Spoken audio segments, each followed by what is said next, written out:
What happens when the wealthiest man in the world steps down from his golden throne and plunges himself into the harsh reality of life on the streets? What would he learn about humanity and compassion if he disguised himself as homeless and tested a major bank's willingness to help? Elon Musk, a name synonymous with billionaire genius, space exploration, and electric cars, had never been a stranger to controversy. But today, he wasn't thinking about the next big innovation or what wild thing he could do next. Today, he was considering something entirely different, a test of compassion, not for him, but for the unseen and often forgotten members of society. His mind raced as he sat alone in his sleek, minimalist office, watching the light flicker across the Tesla logo that adorned his desk. His thoughts drifted away from the latest SpaceX project to a more personal place. In that moment, the thought that had been nagging him for months bubbled to the surface. How are the homeless treated in a world that often idolizes success and wealth? He had spent so much of his life pushing for innovation, breaking boundaries in industries that most thought were out of reach. But deep down, Elon was beginning to ask himself questions that felt much more profound than just launching rockets or advancing artificial intelligence. What about the people who aren't part of that dream? The people who don't even have a place to live, let alone a place to dream? As the idea took shape in his mind, he couldn't help but smile. He was no stranger to thinking outside the box, to pushing the limits of what's possible. But this was something that would change everything for him. What if I disguise myself as homeless? He thought to himself, leaning back in his chair and running his fingers through his hair. What if I walk into one of the banks I deal with every day, dressed like the people I see on the streets, and see how they treat me? The idea struck him like a lightning bolt. For a man who had everything, it was a challenge that felt entirely different from any business venture he'd ever tackled. Elon wasn't doing this to gather information about banking policies or improve his public image. He was doing it because, deep down, he needed to understand what happens to a person when they fall outside the system. And more importantly, how far would the system go to help them if they were in need? He wasn't even sure how it would unfold. There was no plan for what might happen when he walked into that bank wearing clothes that looked like they had been pulled out of the trash. No idea what kind of responses he'd get. No sense of whether the staff would look at him as just another beggar, or if they might actually see him for who he really was, an individual, just like everyone else. But one thing was certain. He was going to find out. This could be the test that changes everything. Elon leaned forward, pulling out his phone and firing off a quick message to his assistant. He didn't need much preparation. He didn't want anyone to know what he was doing. There was something powerful about the anonymity of it all, something about disappearing into the crowd and becoming just another face in the sea of people who are often ignored by society. The plan was set into motion. Later that evening, Elon stood in front of a mirror in his luxurious penthouse apartment, surveying his reflection. His usual sharp features were hidden behind a wig of messy brown hair, and his clean-shaven face was now obscured by a scruffy, unkempt beard. He'd spent hours perfecting the disguise. Shabby clothes, dirt on his skin, a torn jacket, and shoes that barely held together.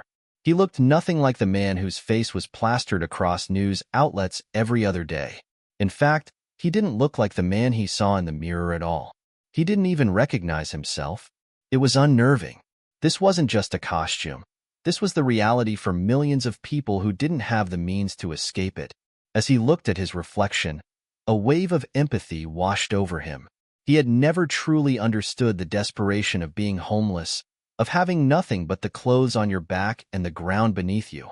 This is going to change everything, he repeated to himself. It wasn't a question anymore, but a promise he'd made to himself.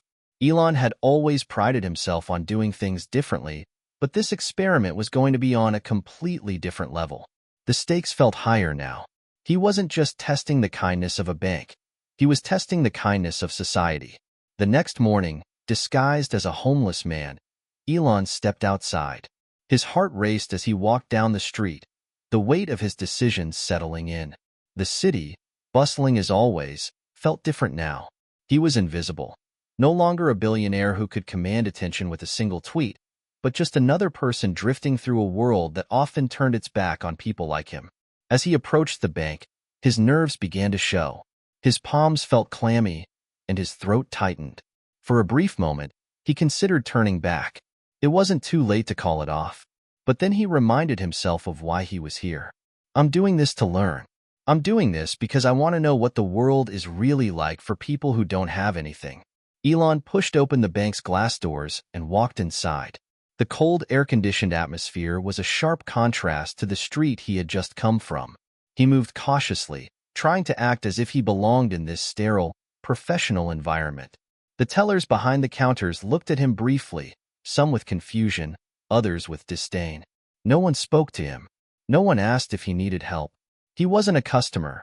He was just a shadow. Elon made his way to a seat in the corner of the lobby, watching the scene unfold before him.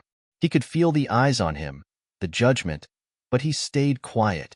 He was determined to see how far this would go, how long it would take for someone to offer him help, even a simple question like, "Can I assist you?" But the minutes ticked by, and no one approached. Hit subscribe and leave a comment with where you're watching from. This story might just spark a new beginning. What's one thing that always pushes you forward, even when things get tough? As the camera cut to a close-up of Elon sitting quietly in the corner, the story had only just begun. The tension in the air was palpable, and the experiment was about to take a turn that no one, least of all Elon, could predict. Would the bank offer help? Would anyone recognize the humanity of the man sitting in the corner, or would he remain invisible, just another face to be ignored? Elon Musk, the name that echoed through tech corridors and media outlets alike, had always been driven by a singular, relentless obsession: innovation. The man who founded PayPal, Tesla, SpaceX, and Neuralink wasn't just a businessman. He was a force of nature. His mind worked differently than most, processing problems with a level of intensity and clarity that left others struggling to keep up. But behind the achievements, the headlines, and the billions of dollars, was a man who had fought through his own set of trials that shaped him into who he was today. Born in Pretoria, South Africa, Elon's early life wasn't as glamorous as the fame he now carried. His parents, though supportive, weren't wealthy, and his childhood was marked by a sense of isolation. Elon had always been different. He was an introvert, a self-proclaimed nerd who spent most of his time buried in books, teaching himself how to program. But even then, his mind was always racing, always searching for ways to change the world. The idea of building something new, something groundbreaking, had consumed him since he was a teenager. His family life, while not unloving, had its own set of challenges. His parents divorced when he was young, and Elon struggled with the emotional toll of that separation. His father, though intelligent, had a complicated relationship with Elon, often dismissing his son's interests as impractical. His mother, on the other hand, supported him, though she often worried about his overactive mind and his tendency to take on too much at once. Elon's early ventures into the world of business weren't easy. He had already faced rejection from Silicon Valley's elite when he proposed the idea for PayPal. But despite being told no more times than he could count, Elon persevered, eventually transforming PayPal into one of the most successful online payment systems in the world. That was just the beginning. Tesla followed, a company born out of his desire to revolutionize the automotive industry, and then SpaceX, a passion project to make life multiplanetary. Yet, for all his success, Elon had never forgotten the struggles of his early years. The feelings of inadequacy, the doubts about whether he was destined for greatness, the loneliness that came with being misunderstood. It was a part of him, a part of his story that few knew about. "The harder you work, the luckier you get," he often said, as if trying to convince himself that all his hardships had been worth it. But as he sat in his penthouse that night, looking at the image of himself in the mirror, a different thought crossed his mind. What about the people who don't have the luxury of working hard? What about those who have no chance at success? That was when the idea of the experiment first took root. Musk had always been fascinated by human behavior, the way people treated others based on their social status. He'd seen it all: the way people catered to him when they knew he was a billionaire, the way their tone softened when they spoke to him, how people in powerful positions treated him with a certain level of reverence. But he had also seen the other side. The way the homeless were ignored, treated like invisible members of society, and often regarded with disdain or pity. Elon's understanding of human nature had been shaped by his own experiences. He knew that success often created a divide between people. It wasn't just about money. It was about power, status, and the way people saw each other. And it was that divide that made him question whether the world was truly fair. The homeless, the downtrodden, the outcasts, they were the forgotten ones. In his mind, the question was simple. What happens to a person when they no longer matter in the eyes of society? To test this, he decided to immerse himself in that world, to experience firsthand what it meant to be overlooked and undervalued. He could have easily donated money or volunteered at a shelter, but that wouldn't be enough. No, he wanted to see how the system really worked, the very institutions that were supposed to help people, the ones that were meant to offer a hand to those in need. But there was another layer to it. Elon's decision to disguise himself wasn't just about testing a bank's compassion. It was a deeper, more personal journey. He had spent most of his life being treated as a commodity, as an idea, as someone who could make the impossible happen. He wanted to know what it felt like to be treated as less than human, to experience the raw, unfiltered reality of being a nobody in a world that glorified success and wealth. And so, the billionaire, who had once imagined himself as someone destined to shape the future of humanity, now found himself preparing for something entirely different. A test of humanity, of kindness, of what it really meant to be part of a society. Would he be treated with the same indifference as the homeless he had seen in passing? Or would there be something more beneath the surface? A spark of humanity, of connection, waiting to be uncovered? Elon had built rockets that could soar to Mars, cars that could change the way the world looked at energy, and tunnels that could redefine transportation. But now, he was about to embark on a different kind of journey. A journey that would take him into the heart of a problem he had long overlooked, into the world of the forgotten. It wasn't about innovation. It wasn't about business. This time, it was about something far more profound.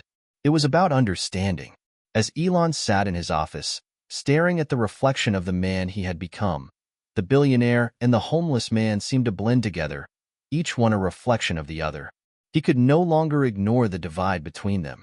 I have everything, he thought, but they have nothing. What does that say about me, about all of us? And with that, the experiment was no longer just about testing the system. It had become personal. This wasn't just about helping the homeless. It was about confronting a system that allowed inequality to flourish. It was about looking at himself in the mirror and asking the tough question. How far would he go to make a difference? Hit subscribe and leave a comment with where you're watching from. This story might just spark a new beginning. What's one thing that always pushes you forward, even when things get tough? Elon sat in the small corner of the bank's lobby, the minutes dragging on as he watched the world around him. The hum of fluorescent lights and the soft tapping of keyboards filled the air, while the sterile, professional environment seemed almost too calm, too perfect. But for him, sitting there in his ragged clothes, it felt like a different world entirely. In his usual life, he was accustomed to being noticed, whether it was for his groundbreaking work with Tesla and SpaceX, or the constant media coverage surrounding his every move. People reacted to him. He was seen. His ideas mattered. But now, in the faded jacket and scuffed shoes, he was nobody. To the people in the room, he wasn't a tech mogul, a space visionary, or even a person at all. He was just another homeless man, a fixture in the background, unnoticed, ignored. It was unsettling. As Elon observed the bank staff, he couldn't help but notice how they interacted with the other customers, those who looked like they belonged. Polite greetings, friendly conversations, and offers of assistance flowed freely. But not for him. No one even looked in his direction. The tellers avoided eye contact. The security guard gave him a glance but quickly turned away, and the few customers who passed by barely acknowledged his existence. It was as if he wasn't there at all. And that's when the reality of what he was doing hit him. This is what it's like to be invisible, he thought, his chest tightening. Elon had spent his life building empires, rising to the top of industries that had once seemed out of reach. But now, in this new persona, he realized something that shook him to his core. What happens when you no longer matter? What happens when your worth is reduced to your appearance, your social standing, your outward signs of success or failure? For the first time, Elon began to feel what it was like to be dismissed, even to be looked down upon. His usual arrogance, his confidence in his abilities, his intellect, his wealth, faded away, replaced by a deep, uncomfortable feeling of helplessness. In this world, he wasn't a man with answers, with influence, with power. He was nothing more than a nuisance. The longer he sat there, the more conflicted he became. This wasn't just about proving a point.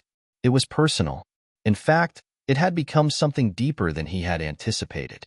He began to question his own motivations. Was he really doing this to see how the system would treat someone like him in a vulnerable state? Or was he doing it because, deep down, he felt disconnected from the world he had built? His mind raced back to his own past, his younger years when he had felt alienated, misunderstood, and ignored by those around him. Elon had always been an outsider. In South Africa, he had been the kid who didn't fit in, who wasn't part of the popular crowd. He had buried himself in books, in learning, in his dreams of changing the world. But that had always been a future goal, a distant horizon. Now, sitting here on the edge of society, Elon realized that the isolation of his past wasn't as far behind him as he thought. It was still there, lingering in the background. As a billionaire, he had everything: status, money, power. But in that moment, sitting in the corner of the bank, Elon realized how fragile all of it really was. One day, he could lose it all. And what would happen then? Would he still be the same person? Or would he become just another invisible man, lost in a world that no longer had use for him? The thought gnawed at him, the unease growing stronger. But he pushed it aside. He couldn't let these feelings cloud the purpose of his experiment. He needed to stay focused. The goal was to observe how the bank would treat him, how the people around him would react. But the more he thought about it, the more he realized something. He wasn't just testing the compassion of others. He was testing his own. Could he stand this discomfort? Could he handle being treated like a nobody for the sake of something bigger? Could he endure the same treatment that society often handed out to the homeless? He wanted to leave. He wanted to strip off the disguise and walk out of the bank like nothing had ever happened, back into the world where he was in control. But as he sat there, alone and unnoticed, he knew there was no turning back now. The experiment had already begun. An hour passed, and still, no one had spoken to him. No one had offered assistance. No one had even looked at him like he was a person, like he mattered. The frustration was building inside of him, but he didn't show it. He couldn't. He couldn't let anyone see that the billionaire who had built rockets and transformed industries was now sitting there, silently aching inside, questioning his own worth. Then, as if in slow motion, something changed. The door to the back office swung open, and a woman in her late 20s emerged. She was the branch manager. Elon had seen her a few times while observing the bank's operations earlier. Her name was Rachel. She was well-dressed, with a professional air about her, and she seemed to carry an aura of authority. Her eyes scanned the room as she made her way to the counter. And then, something strange happened. As her gaze swept across the lobby, it landed on him. For a split second, Elon's heart skipped a beat. It wasn't the look of disdain or indifference that had greeted him from the others. It was a flicker of something else. A flash of recognition, though not in the way he expected. Rachel looked at him for a moment longer than she had looked at anyone else in the room, and he felt a strange connection. She didn't approach him right away, but for the first time in what felt like an eternity, he wasn't completely invisible. The seconds stretched out as Rachel continued her walk across the room. But Elon couldn't shake the feeling that something was about to happen, something that would change everything. The scene was thick with tension. For Elon, this was no longer just an experiment.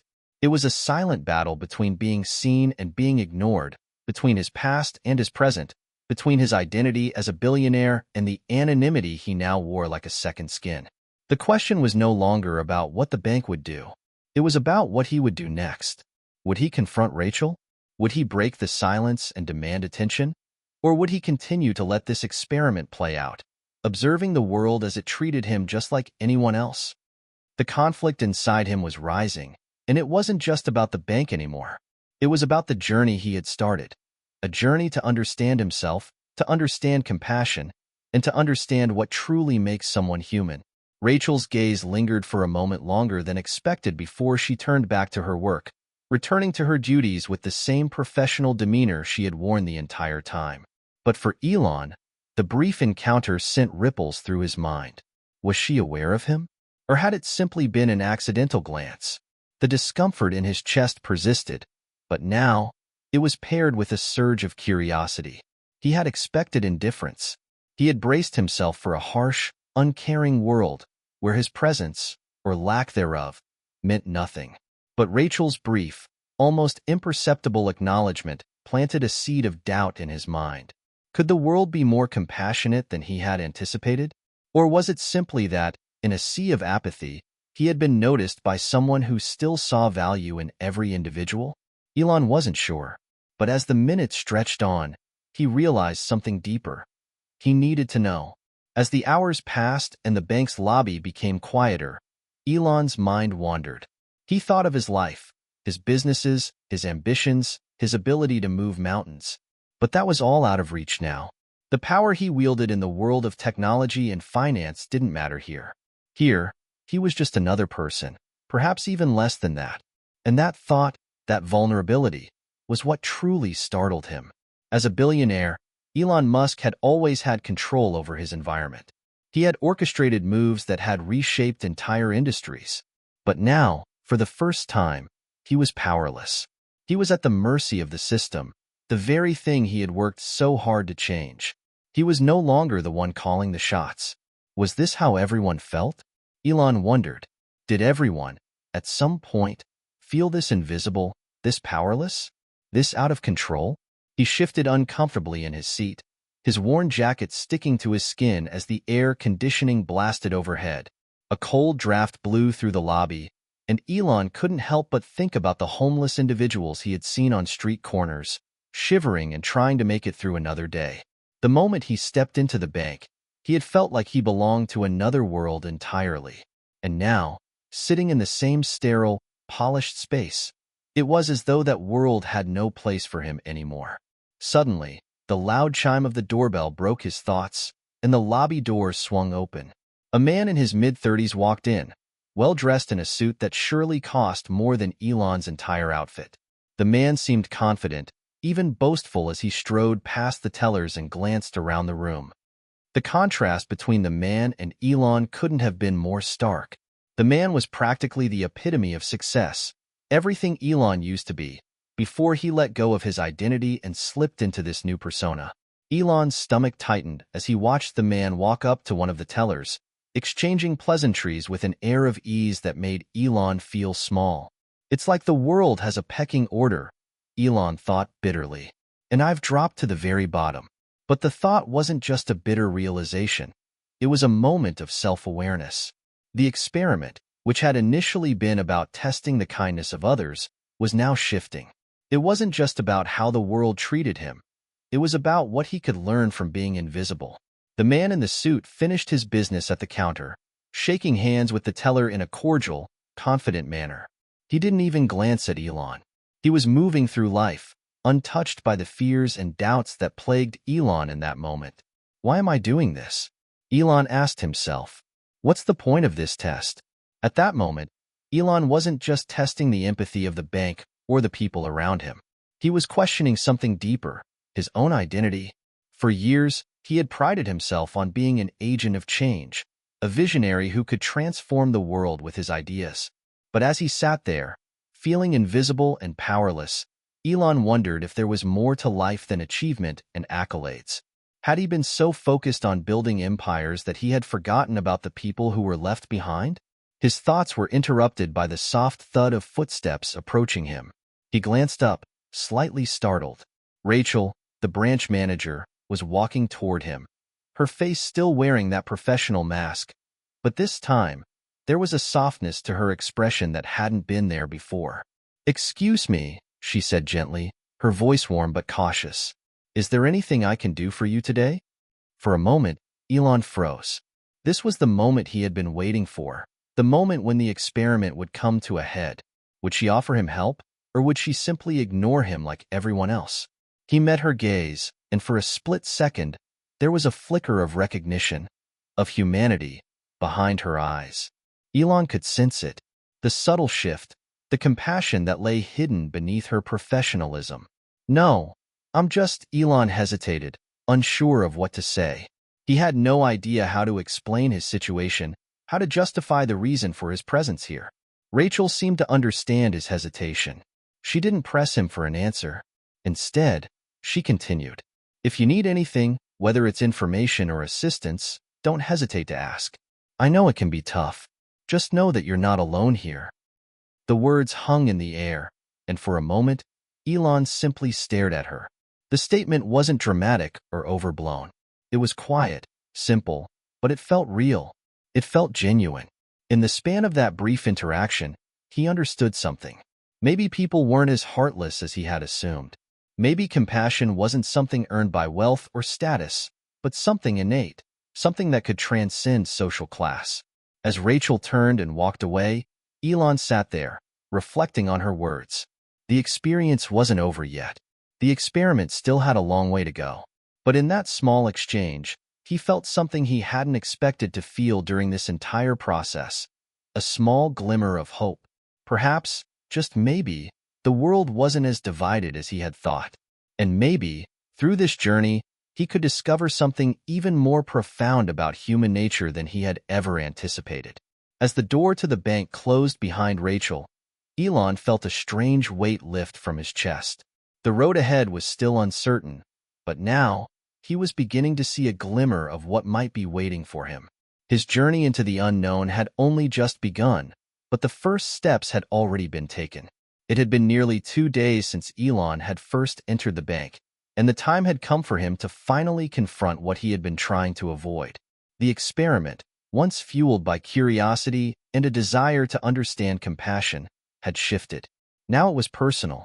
Elon found himself walking back to the bank the next morning, this time not hiding behind the veil of his disguise as much. The worn-out jacket clung to his frame, the shoes scuffed beyond repair, but there was something different in his stride. He wasn't just a man looking for answers anymore. He was a man on the verge of understanding something greater than himself. The moment he entered the bank, he was once again greeted by the cold, detached atmosphere. The soft hum of machines, the clinking of coins, the polite but indifferent exchanges between the staff and customers. He could almost feel himself slip back into the anonymity of his role. But today was different. Today, he wasn't just a homeless man. He wasn't just Elon Musk, the visionary billionaire trying to see the world through a different lens. Today, he was both. His thoughts immediately went to Rachel. Over the past couple of days, he'd found himself replaying the brief exchange between them again and again in his mind. Her words had stuck with him, lodged deep in his thoughts. "You're not alone here." She had said it so simply, and yet, it was the most powerful thing anyone had said to him in years. Elon could still feel that same flicker of humanity that had passed between them, like a tiny spark in the vast darkness of his disguise. But today, he wasn't going to wait. Today, he would take action. He approached the counter, his heart racing a little faster with each step. Rachel was there, just as she had been the day before, typing on her computer, scanning forms. She didn't see him approach, and for a moment, he hesitated. Should he speak up? Should he reveal the truth of who he was? Before he could make up his mind, he took a deep breath. It was now or never. He leaned forward, his voice quiet but steady. "Rachel," he said, "can we talk?" She looked up, her eyes meeting his. The professional mask was still there, but something shifted when she recognized him. Perhaps it was the rawness in his voice, or perhaps it was the way he held himself. For the first time, she saw the weariness in his eyes, the vulnerability. Her expression softened. "Of course. What's on your mind?" she asked, gesturing to the empty seat beside her. Elon took a deep breath. He had been holding on to this secret for too long, and it was time to let go. The emotions he had been bottling up since he first donned this disguise started to surge within him. "I've been here for a few days," he began, his voice growing stronger with each word. "I've been watching how people treat me, how people treat others. It's strange, isn't it? How we all act differently depending on who we think someone is. We walk past people like me, people who look like they're nothing, and we don't even think twice. I used to do the same thing. Rachel didn't interrupt him. She just listened. He continued, his words spilling out now. I've built companies. I've created technologies that are changing the world. But in this world, he gestured to the bank around them, I'm nothing. No one. And I've been thinking a lot about that. About what happens when the world stops seeing you. When you lose everything, status, wealth, influence, what's left? Rachel sat silently, her gaze fixed on him. The calm demeanor she had shown before was replaced by something more empathetic, almost sad. But still, she didn't interrupt. I'm not just testing the bank, Rachel, Elon continued, his voice shaking slightly now. I'm testing myself. I'm trying to understand something. Something about people. About what makes us care about each other. It's easy to care when someone is in your circle, when they're part of your world. But what happens when they're not? Rachel leaned forward, her tone soft but certain. I think it's about what we choose to see, she said quietly. It's about whether we choose to see the person, or just the situation they're in. Elon stared at her, taken aback. What do you mean? I mean, she said carefully, that it's easy to dismiss someone when we only look at the surface. But everyone has a story. Everyone has something they're going through, something they're struggling with. When we choose to see the person behind the circumstances, we can choose compassion. But that requires us to be open, to be human. Elon's breath caught in his chest. There it was again. Something he hadn't heard in years, something that had been buried beneath all the noise of his success. Humanity, compassion, connection. He had spent his life creating things that changed the world. But in doing so, he had neglected something even more fundamental, the need to see and be seen. To connect. Rachel's eyes never left his, and for a moment, he felt like he was seeing her for the first time. Really seeing her. Not as just a bank manager, but as someone who had seen through his disguise. Someone who had reached out to him when he felt invisible. I guess I never really understood that, Elon admitted, his voice faltering. I've been so focused on the big picture, on achieving things that I never stopped to think about the people who are left behind. The ones who aren't part of the system. The ones who fall through the cracks. Rachel nodded. It's easy to get caught up in that. But at the end of the day, all that matters is how we treat the people around us. The people who might not have anything to offer in return. That's where real compassion lies. Elon swallowed hard. He had always believed in the power of innovation, of technology, of progress. But here, in this moment, he realized that there was something even more powerful than all of that. The ability to see others, truly see them, and to show them compassion. His mind flashed back to his childhood, to the moments when he had felt invisible, when he had longed for someone to notice him.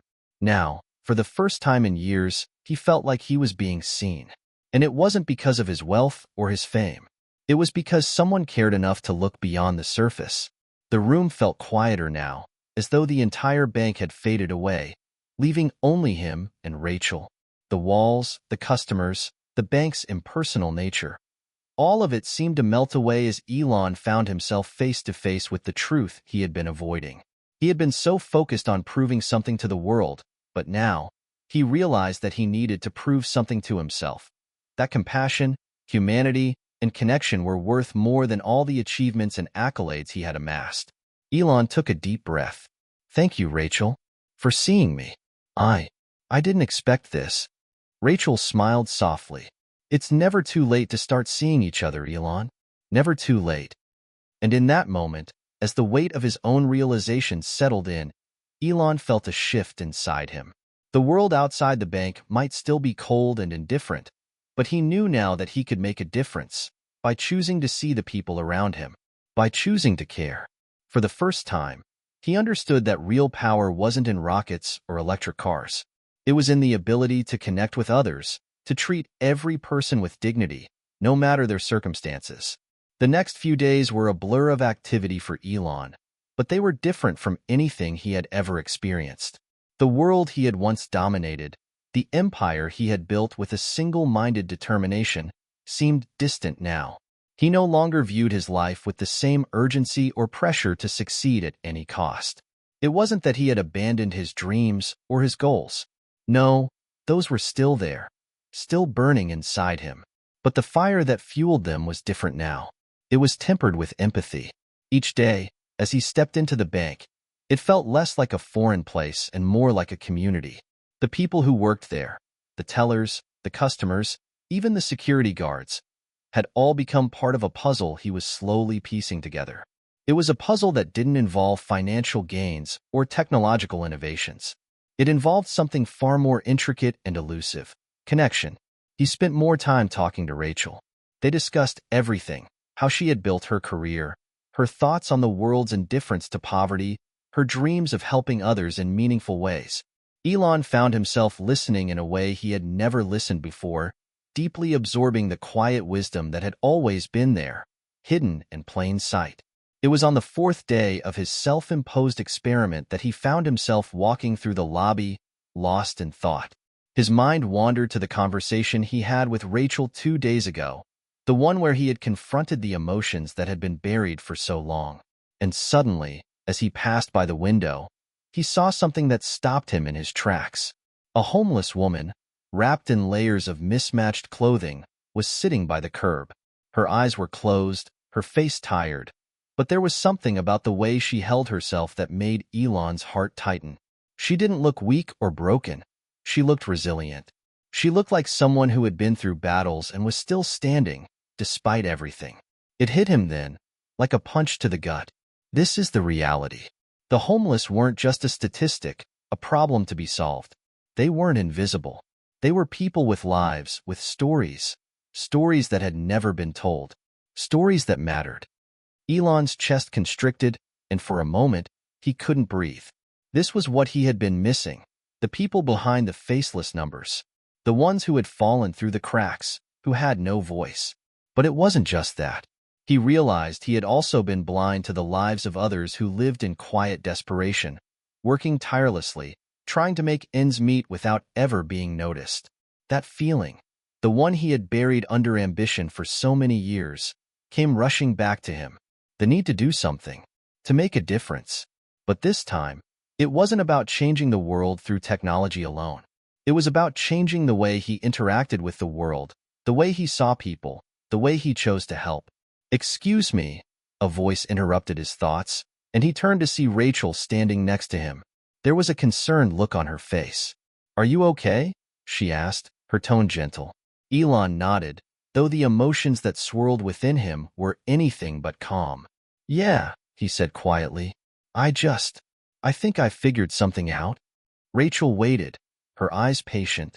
"What's that?" He gestured toward the homeless woman outside, his voice barely above a whisper. "I don't think we really see people, do we? We see their circumstances, their outward appearance, their mistakes. But we don't see them for who they truly are." Rachel's gaze followed his gesture. "No, we don't," she said softly. "It's easier to ignore what makes us uncomfortable, what we don't want to deal with." "I was one of those people," Elon admitted, his voice strained. "I didn't want to deal with the truth. I built my life around solutions and inventions, but I never considered the people who needed those solutions the most. I've been so focused on the grand picture, the bigger problems, that I forgot about the individuals who make up that picture. The people who feel invisible. The people like her." Rachel gave him a sad smile. "You're not the only one, Elon. Most of us don't see. We've been conditioned to look away." "I don't want to look away anymore," Elon said, his eyes fixed on the woman outside. "I want to be part of the solution. Not just through technology, but through action. Through giving people a chance, a voice." Rachel nodded thoughtfully. "It's going to take time. Change doesn't happen overnight. But you can start by showing up, by being there, by seeing people." Elon's chest tightened again, but this time, it wasn't with sadness or guilt. It was with resolve. He felt something stir inside him, a sense of purpose, one that had been buried under years of ambition but was finally coming back to life. "You're right," he said. "I've spent my entire life looking for answers. But the real answer is in how we treat each other. How we care for each other, not just as a group, but as individuals. We all matter." Rachel smiled at him, her expression warm. "It's a start, Elon, and it's a good start." As the days went by, Elon continued to visit the bank, not as a test subject, but as someone who was beginning to see the world in a new light. He spent more time in the community, engaging with people he had never taken the time to notice before. He used his resources to help others, not just with money, but with opportunities. He began funding programs for the homeless, supporting mental health initiatives, and working with shelters to create lasting change. But it wasn't just about charity. It was about seeing, about recognizing the humanity in every person, no matter where they came from or what they had been through. And as for Rachel, she became more than just a kind bank manager to Elon. She became a partner in his journey, a symbol of what it meant to care for others with integrity and compassion. She had opened his eyes, and now, together, they were working toward a future where everyone had a chance to be seen and heard. Elon realized that his journey wasn't just about testing the world's compassion. It was about learning to see beyond the surface. It was about connecting with people, with the raw, unfiltered humanity that existed in every corner of the world. It was about finding his place in a world where technology and kindness could coexist, where success wasn't defined by how much you owned, but by how much you gave. As he walked out of the bank one last time, the sun setting behind him, Elon felt a deep sense of peace. The experiment had ended, but his real work was just beginning. He had discovered something far more powerful than wealth or innovation, the power of seeing people for who they truly were. And now, he was ready to change the world. Elon's life had always been fast-paced, driven by deadlines, business meetings, and relentless innovation. But since his experience at the bank, everything felt different. He wasn't sure if he was just reacting to the moment or if something deeper had truly shifted in him. All he knew was that the world looked different now. People looked different. And more importantly, he felt different. He began devoting more of his time to understanding the deeper needs of society, those not often acknowledged or addressed by the high-flying world of technology and business. The homeless, the marginalized, the ones who fell through the cracks of the so-called system. It wasn't that he had ignored them before, but now there was a sense of urgency in him. There was a desire to do more than just throw money at the problem. He wanted to create lasting change, change that wasn't just surface level but built on understanding, empathy, and action. It didn't take long before Elon's thoughts turned to something bigger, a platform for empathy and support, something that could span the globe, bringing people together, connecting those who felt invisible with those who could help. He had the resources, the mind, and the platform to do something about it. But where to begin? Rachel had, as always, been a guiding light in this process. She wasn't just a bank manager anymore. She had become a mentor to Elon in ways that no one else had been able to. She had her finger on the pulse of the community, understanding the immediate needs of the people in ways Elon hadn't even considered. "Rachel, I think it's time to take this beyond the bank," Elon said one evening over dinner, his voice full of determination. "I want to create something that provides access to resources, to connection. Something where people can be seen, really seen, and where they can help each other." Rachel sat across from him, a thoughtful expression on her face. "I love the idea, Elon, but it's going to take more than just resources.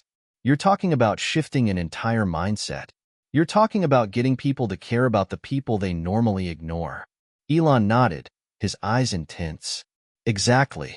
I've been thinking a lot about how disconnected we all are. How people seem to have forgotten that it's not just about the big picture. It's about the individuals who make up that picture. We need to reconnect people to each other." "I agree. And you're right. It's not going to be easy," Rachel said. "People are busy, and empathy can sometimes feel like a luxury when you're just trying to survive. But you know what? The world is already starting to change. People are waking up, and they want to be part of something meaningful." Elon felt a surge of hope. She was right. People did want to be part of something bigger. They just needed a way to get involved, a way to break through the wall of indifference that often separated them from those in need. "Let's do it," Elon said, his voice firm with resolve. "Let's start small.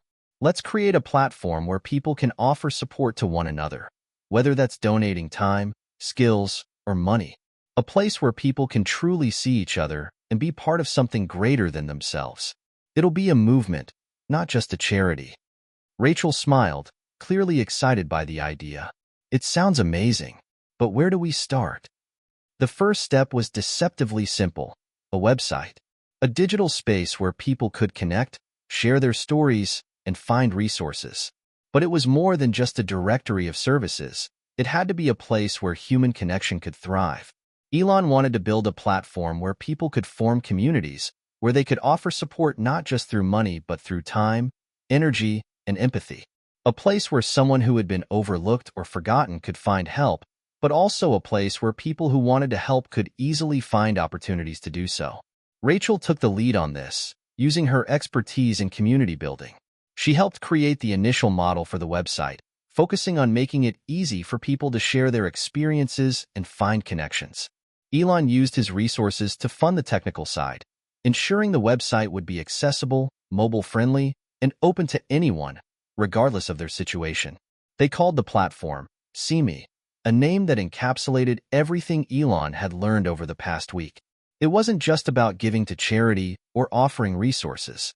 It was about recognizing each person's humanity, about seeing them as individuals, and about making it easy for people to connect and share their stories. But they knew the platform needed something more than just a digital interface. They needed to make sure that the message was heard. So they enlisted the help of influencers, social media leaders, and even celebrities who could amplify the message of empathy and connection.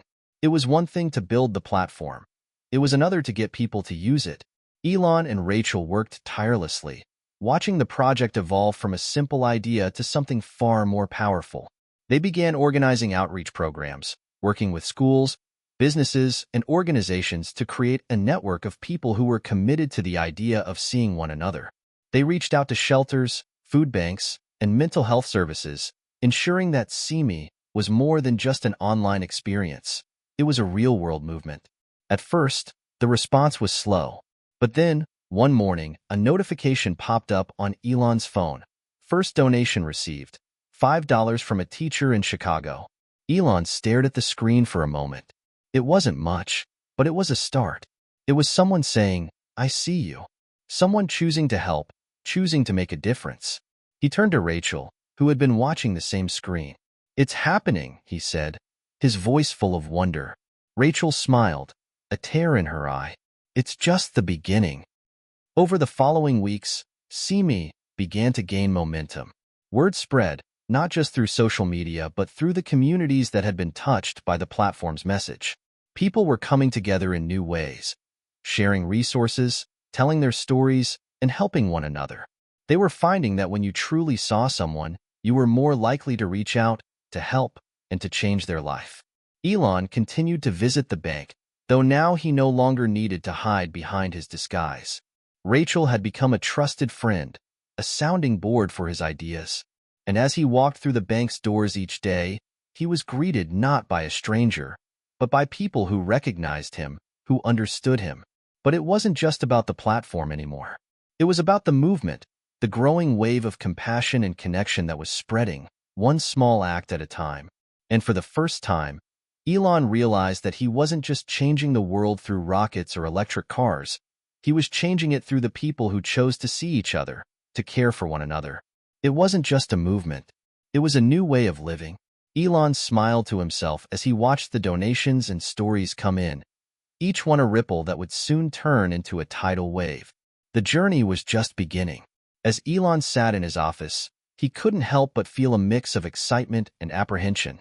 The SeeMe platform was growing faster than he'd anticipated, and the initial surge of donations and support was proof that people were beginning to embrace the idea of empathy and community. Yet, as always, there were challenges looming just beneath the surface. The impact was clear. Countless stories were being shared. Stories of people overcoming adversity, of individuals finding help when they had nowhere else to turn. But there was a darker side to this success that he couldn't ignore. There were the trolls. In every community, online or offline, there would always be those who tried to undermine good efforts. And unfortunately, the digital world was no exception. While the platform had brought so many together, it had also attracted cynicism. People were questioning the authenticity of donations, doubting the sincerity of those offering help, and accusing others of taking advantage of the kindness being shared. As Elon sat back in his chair, his fingers tapping against his desk in thought. He realized that the vision he and Rachel had built wasn't going to be without obstacles. The idea of truly seeing people for who they were was revolutionary, but it was also vulnerable. When you open up to others, you expose yourself to criticism and exploitation. Rachel had been telling him about this issue for days now, warning him that every movement of this magnitude would face resistance. It wasn't that they were unprepared. It was that no amount of preparation could fully account for the unpredictability of human nature. "I guess it's time to confront the darker side of human behavior," Elon muttered, leaning back in his chair. He could sense that the rise of negativity was starting to eat at Rachel too. She had been passionate about the platform from day one, and her dedication had been infectious. But even she was struggling with the fact that the movement they had fought so hard to build was now being challenged in ways they hadn't expected. The next morning, Elon met with Rachel to discuss the situation. They sat at a small cafe, the warm sunlight filtering through the windows, but the heavy topic was far from pleasant. "People are starting to question the integrity of the platform," Rachel said, her voice serious but tinged with frustration. "Some users are accusing others of taking advantage of the system, using it as a way to get attention or even make money. We need to address it before the momentum starts to stall." Elon listened carefully, his mind racing. How do you combat cynicism with something as intangible as empathy? "I've been thinking about it," Elon began. "We can't control what people think, but we can control the environment we create. What if we introduced a verification process? Not just for donations, but for the stories being shared too." Rachel raised an eyebrow. "A verification process?" "Yeah," Elon said, tapping the table. "Something that ensures the people who are sharing stories or offering help are genuine. Maybe we can have a community vote or use an algorithm that flags suspicious activity. I mean, it's not foolproof, but it'll make people feel safer knowing that the platform has safeguards in place." Rachel thought it over. "It's an interesting idea, but we need to be careful not to turn SeeMe into a bureaucracy. The last thing we want is to make it harder for people to share their stories. But I see where you're coming from." Elon nodded. "I think it's necessary, especially as the platform scales. We can't afford to let doubt undermine what we've worked so hard to build." As the days passed, Elon and Rachel worked tirelessly to implement new features for the SeeMe platform.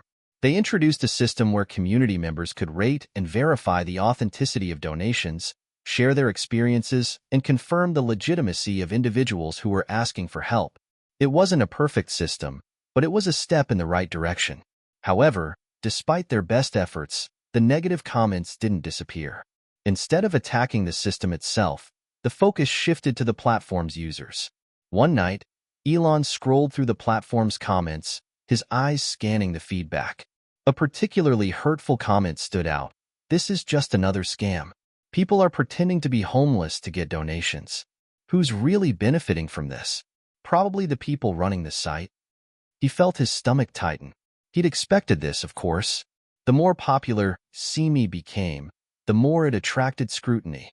But reading those words stung. It was as if the good intentions behind everything they were doing didn't matter to some people.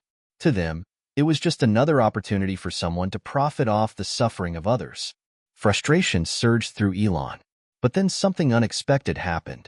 He saw a new comment beneath the negative post, one from a woman named Lila, who had used the platform to find help after fleeing an abusive relationship. "Maybe it's not perfect," Lila's comment read, "but it's something. I found a place to stay, and someone is helping me get back on my feet. There are real people here, people who need help. Don't let the trolls stop you from seeing them." Elon smiled, a small but genuine smile. There it was. The reason they had started this journey in the first place. People who needed help, real stories, real connections. "Rachel, look at this," he said, showing her the comment. She read it quickly, then looked up at him with a raised eyebrow. "See?" Elon said, his voice soft but filled with conviction. "This is what it's all about. We can't stop because of a few negative comments. We have to keep going. Because for every critic, there are dozens of people like Lila who are finding hope." Rachel nodded slowly, a smile creeping onto her face. "You're right. It's easy to get bogged down by the negativity. But we're not doing this for them. We're doing it for the ones who really need it. Elon leaned back in his chair, feeling the weight of the moment settle on his shoulders. The challenge was far from over, but he had learned something vital in the face of adversity. True change never comes easily. The trolls, the skeptics, the doubters. He realized now they were all part of the process. They were the noise that came with breaking through the barriers of indifference. And just as with his other ventures, the obstacles were there to test his resolve, to push him to think bigger, better, and more creatively. Weeks passed, and the platform continued to evolve. The new verification system was refined, and the community began to embrace the changes. While the trolls never fully disappeared, the voices of support began to drown them out.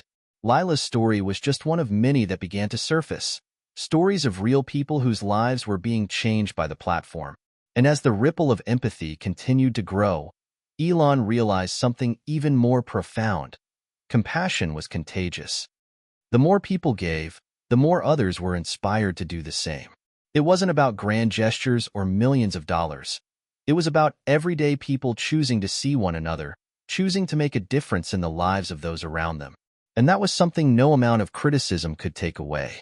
The sun dipped below the horizon, casting an orange hue over the sprawling city. Elon sat in his office, a quiet but determined focus in his eyes as he reflected on how far Simi had come. Yet, despite the growing momentum of the platform, he couldn't shake the feeling that there was still something missing. A deeper level of connection was needed. He and Rachel had built a space for people to share, donate, and find help. But now, they needed to cultivate trust. Trust wasn't something you could manufacture with a few clicks or even an algorithm. Trust had to be earned, bit by bit, through every interaction, every word of kindness, every act of compassion. It wasn't just about providing a platform. It was about ensuring that people truly felt seen, truly felt supported, and believed that the help they were receiving was genuine. That's when it hit him. The power of small acts. Elon, I think we need to rethink the way we're engaging people, Rachel said one afternoon as they met for their usual brainstorming session at a local cafe. We've got the donations and the stories, but what we're lacking is intimacy, personal connection. We're doing a lot of big picture stuff, but what about the smaller moments? Elon sat back, the idea settling into his mind. You're right. It's not enough to just facilitate transactions. We need to create real relationships, to remind people that each act of kindness, no matter how small, has the power to change someone's life. The smallest gesture of empathy can ripple out, creating something far greater. Rachel smiled, clearly in tune with his thoughts. Exactly. And what better way to build that than through small acts of kindness? Something that anyone, no matter their circumstances, can do. The concept was simple but powerful. They decided to introduce a new feature to the Simi platform, a daily challenge to spread kindness. It would be a small, actionable task each day, designed to encourage users to engage with others in meaningful, compassionate ways. The idea wasn't to do something grand or spectacular. It was to encourage real, tangible actions, like buying coffee for a stranger, checking in on someone who was struggling, or simply offering a kind word to someone in need. The feature was designed to be easy for anyone to participate in, no matter their financial situation or location. The goal was to break down the barriers between people and encourage everyone to take part in the shared responsibility of building a more compassionate world. Rachel helped brainstorm ideas for the daily challenges. Some were practical, helping a neighbor with groceries, donating used clothing to a shelter, volunteering at a local food bank.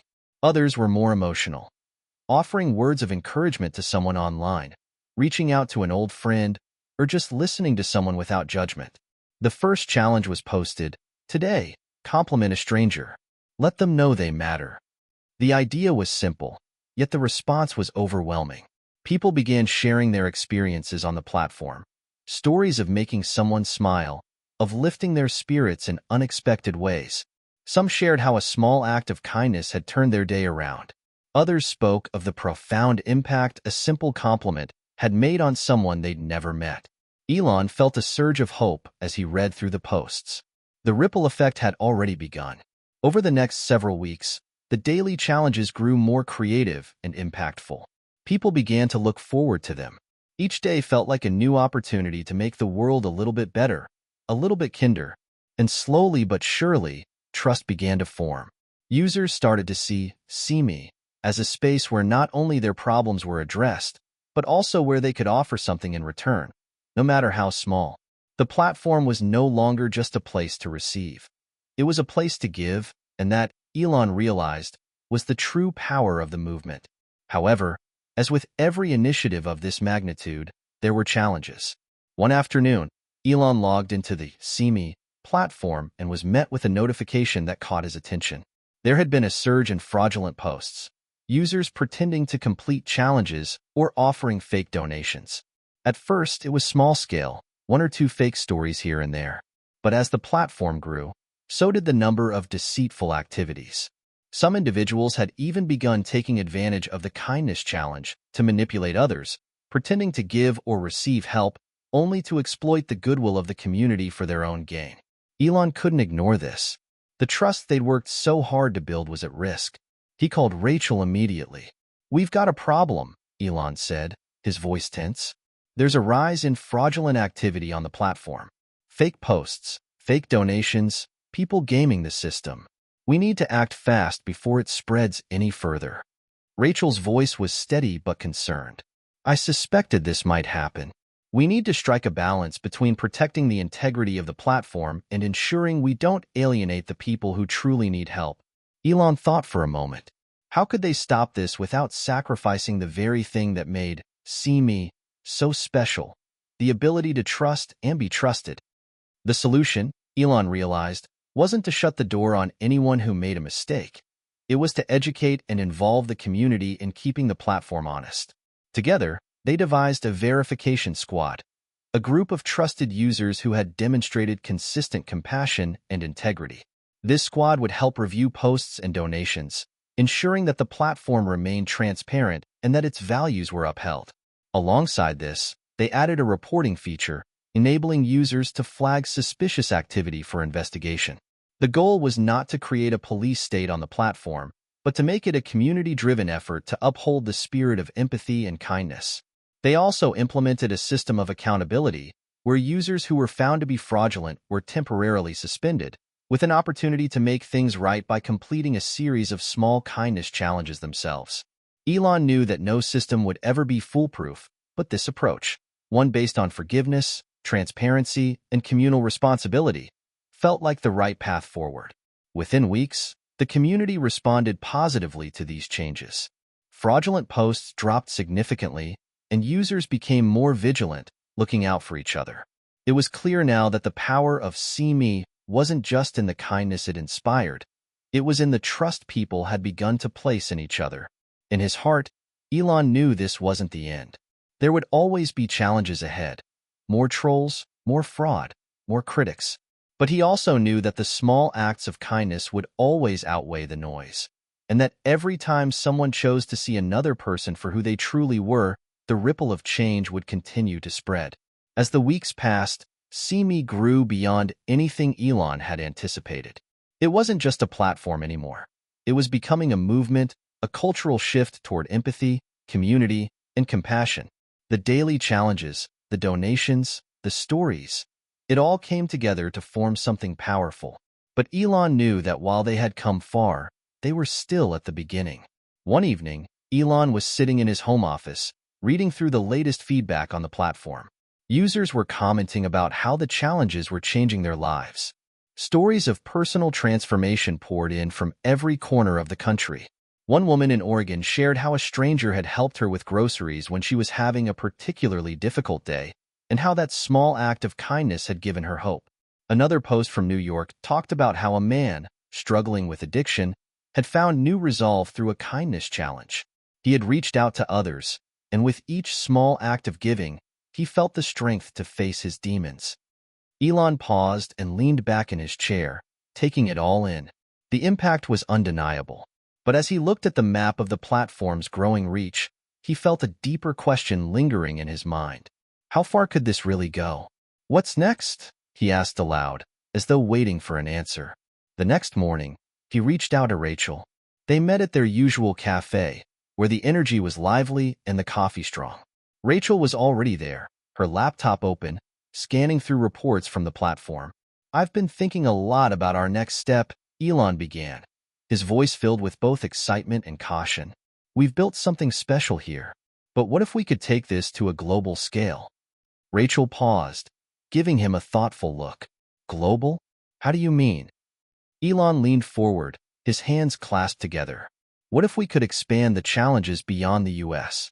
Imagine if people in different countries could share acts of kindness with each other, regardless of cultural differences, socioeconomic status, or geographic location. We could show the world that kindness isn't bound by borders." Rachel's eyes widened. "That's ambitious, but I think you're right. It could be a way to connect people on a global scale. But we'd need to make sure the platform's infrastructure can handle that kind of growth. And we'd need to consider the cultural differences. What works here in the US might not resonate the same way in, say, Japan or Kenya."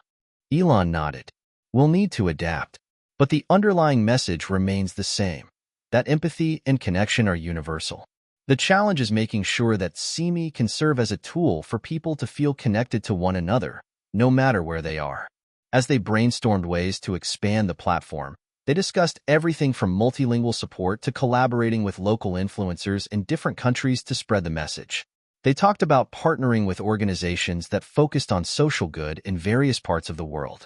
Elon knew it wasn't going to be easy, but it felt like the next natural step. The idea was simple. If people could see each other through the lens of empathy, they could change the world together.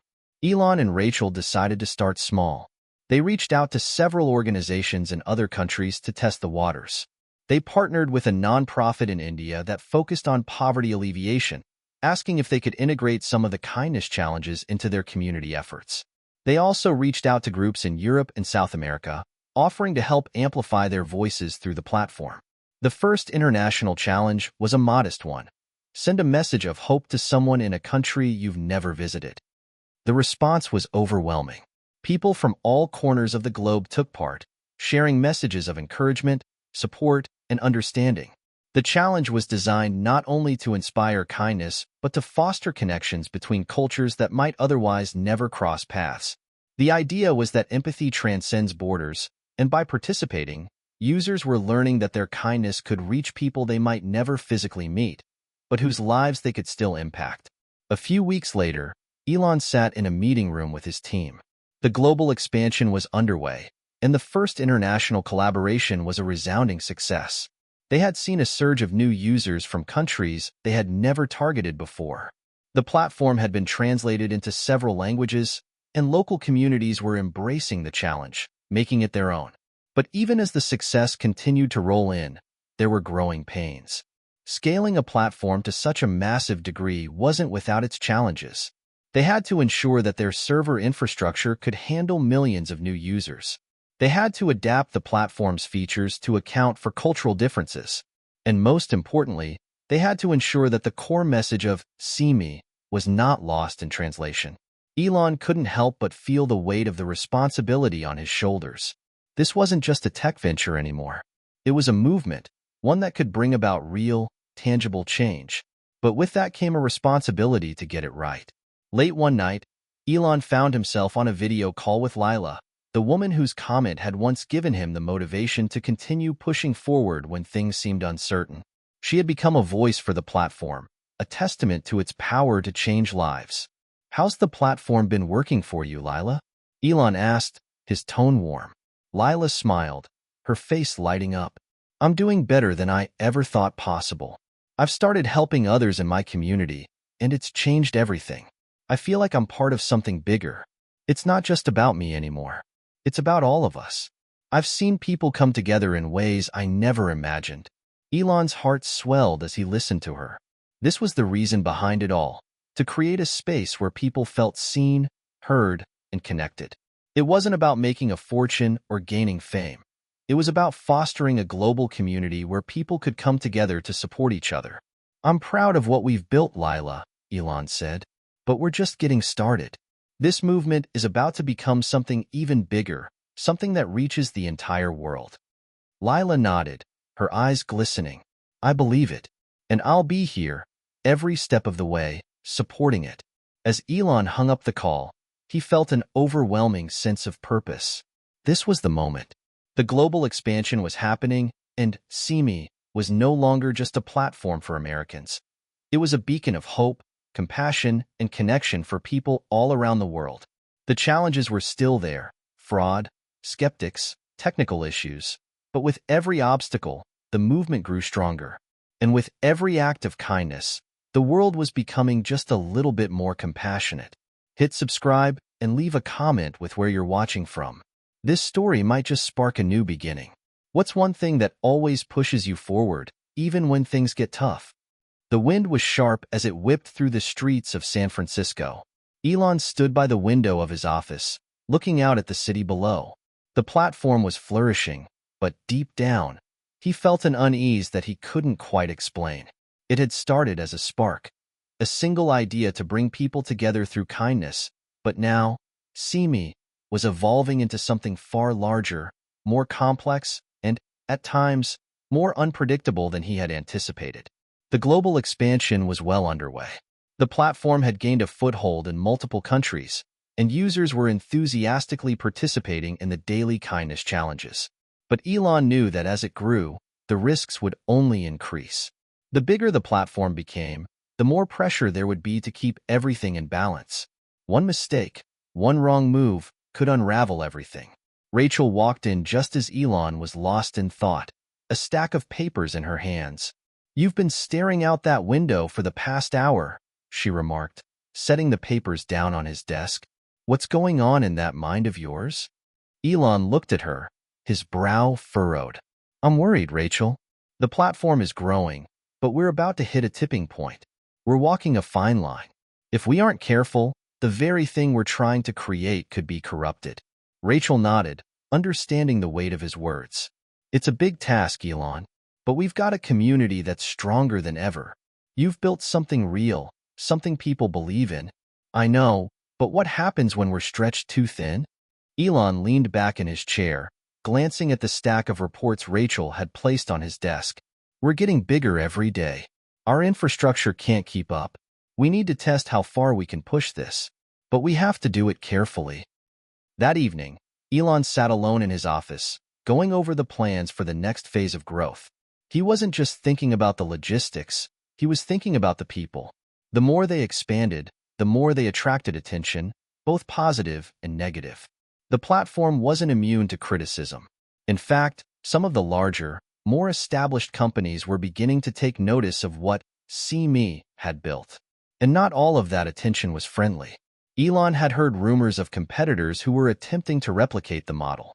They had the financial backing, the resources, and the marketing power to outpace See Me.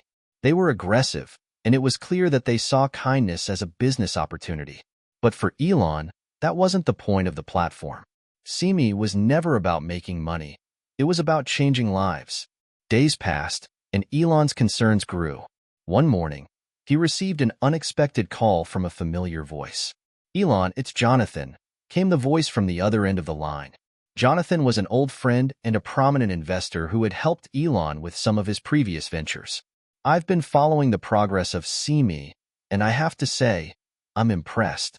But you've got a target on your back. I've been hearing rumors that some major players are preparing to launch a competing platform.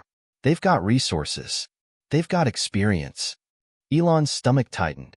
He had suspected as much, but hearing it from Jonathan made it feel more real. "I've heard the same," Elon replied, "but I'm not worried about them. We've built something people believe in. Kindness isn't a business model, it's a movement." Jonathan paused. "You're right about that. But here's the thing, Elon. You've reached a point where you're going to need to prove that this platform is sustainable, not just in terms of user growth, but in terms of impact. You're going to need data, real-world results to back up the mission. If you don't, the competition will eat you alive." Elon didn't sleep much that night. He thought about Jonathan's words and the weight of the decision ahead. They needed to prove that See Me wasn't just a feel-good platform. It needed to show that kindness could be measured, could be tangible. But how could they quantify something so inherently human, so subjective? The next day, Elon convened a meeting with Rachel and a few key team members. They gathered around the table, all eyes on Elon as he laid out the challenge before them. We need to prove that kindness can make a real impact on a larger scale, Elon began. I'm talking about a data-driven approach to compassion. We need to show that when people participate in these challenges, when they take time to help each other, there is a measurable change. We need to test the limits of kindness. Rachel raised an eyebrow. You're talking about something bigger than just an emotional impact. You want to prove that kindness can lead to tangible results, social change, even? Elon nodded. Exactly. We need to find a way to prove that the ripple effect isn't just a metaphor. That kindness can solve real-world problems. I think it's time we push the boundaries and take a more experimental approach. They spent the following weeks designing a set of experiments, each one aimed at testing the true limits of kindness. The team created a series of initiatives that would challenge users in new ways, pushing them to go beyond simple gestures of kindness and into the realm of social impact. One of the challenges involved organizing a massive online campaign for a local charity, using only donations of time and energy, no money involved. The goal was to see how much they could accomplish when kindness was the only currency. Another challenge would involve users collaborating to help one family, one person, make a major life change. They would track every aspect of the process, from the initial outreach to the final outcome, in order to measure the impact of collective compassion. The idea was simple. Could a group of people, united by nothing but a desire to help, transform someone's life for the better? The final challenge, however, was the most ambitious. Elon decided that they would take a group of individuals in need and have them live together in a community built entirely on the principles of kindness, trust, and support. Every action, every decision would be influenced by a commitment to helping each other. They would document every part of the process, from the struggles to the breakthroughs, and share the results with the world. It was an experiment in the truest sense of the word, a bold step into the unknown, a challenge to prove that the ripple effect of kindness could go further than anyone had imagined. But as they prepared to launch these experiments, a familiar challenge surfaced: skepticism. Not everyone was on board. Some users doubted the efficacy of these initiatives. Others questioned whether kindness, at its core, could ever be measured. The pressure to succeed was mounting, and Elon felt the weight of it more than anyone. The stakes had never been higher. If the experiments failed, it could spell the end for "see me." But if they succeeded, if they could prove that kindness, at scale, could change lives, it would be a revolution. Hit subscribe and leave a comment with where you're watching from. This story might just spark a new beginning. Have you ever experienced kindness that completely changed your life? Elon looked out the window, his mind racing. The next chapter was about to begin. The world was watching, and so was he. The early morning fog had settled over San Francisco, its dense gray tendrils creeping through the streets like a veil. Elon stood by his office window, staring out over the city that had been home to so many of his dreams, now standing on the precipice of something much larger. Today was the day. Today, they would take the first real step into uncharted territory. See Me had grown from a humble idea into a global phenomenon. But now, Elon and his team were about to do something far more ambitious, something that would not only push the platform to its limits, but would also test the very concept of kindness itself. The experiment was simple on the surface.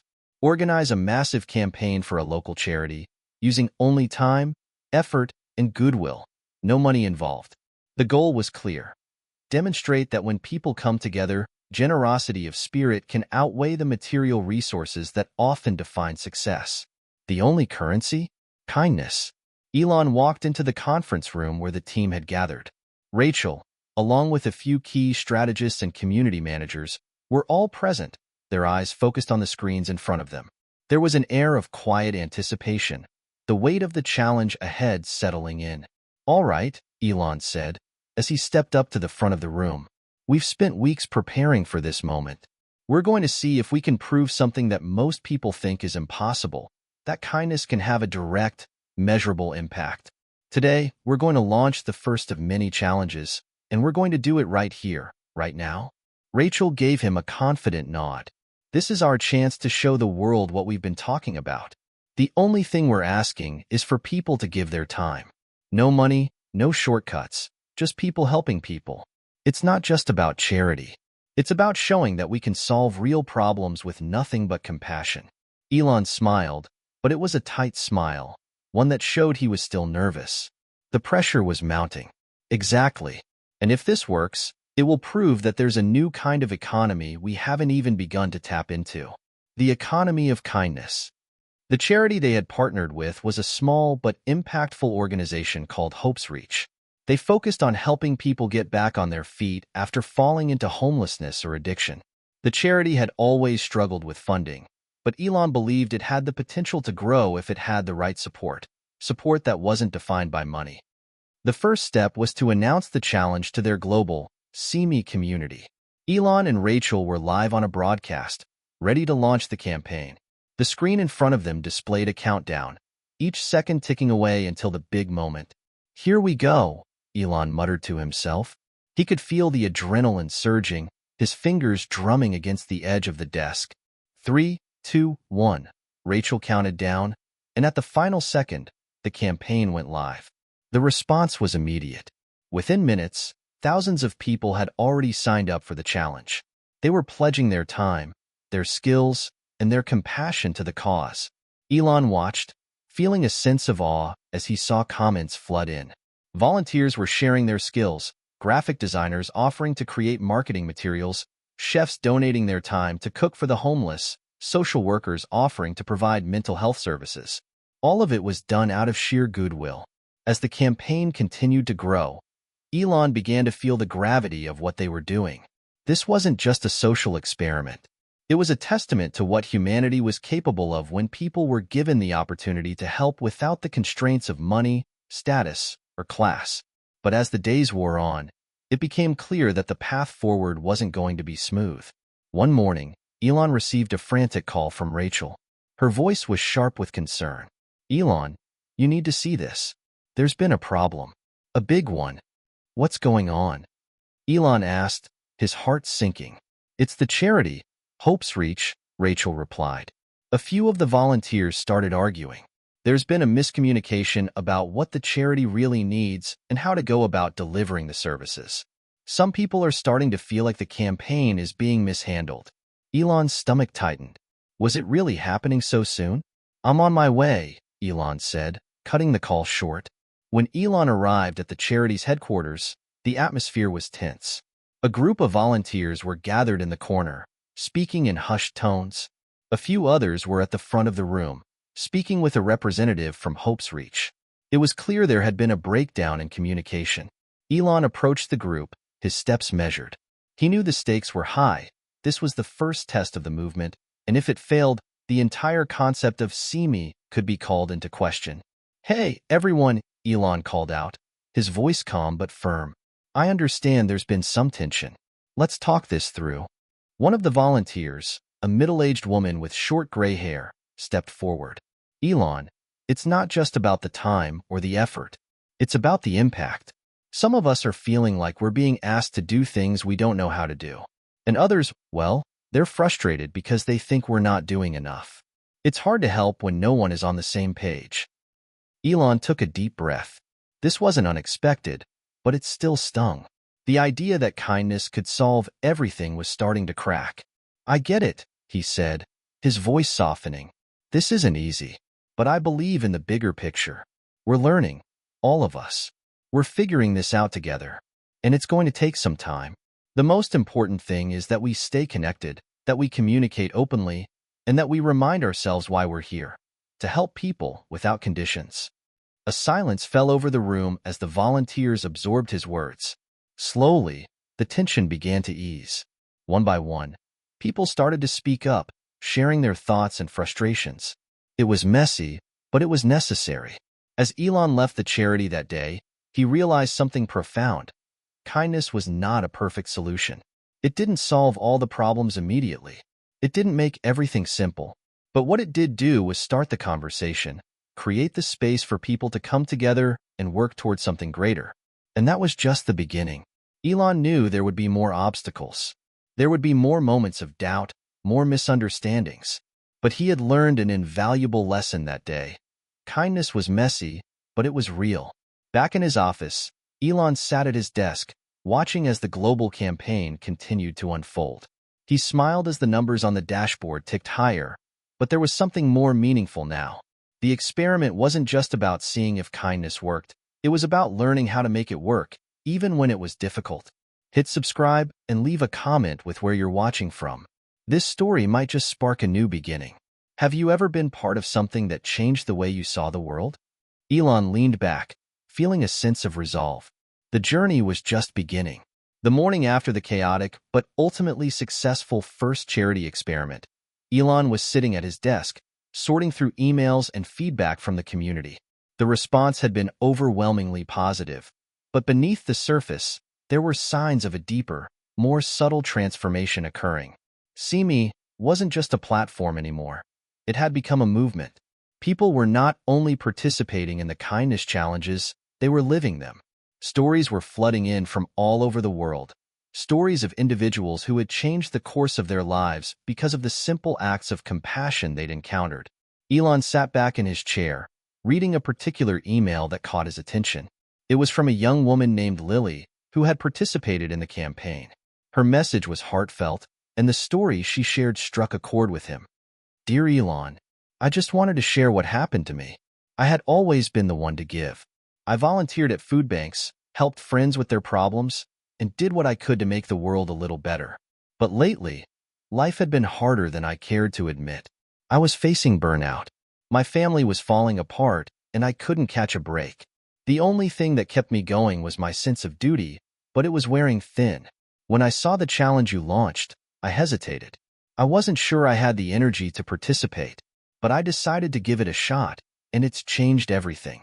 The people I met through the challenge were kind in ways I never thought possible.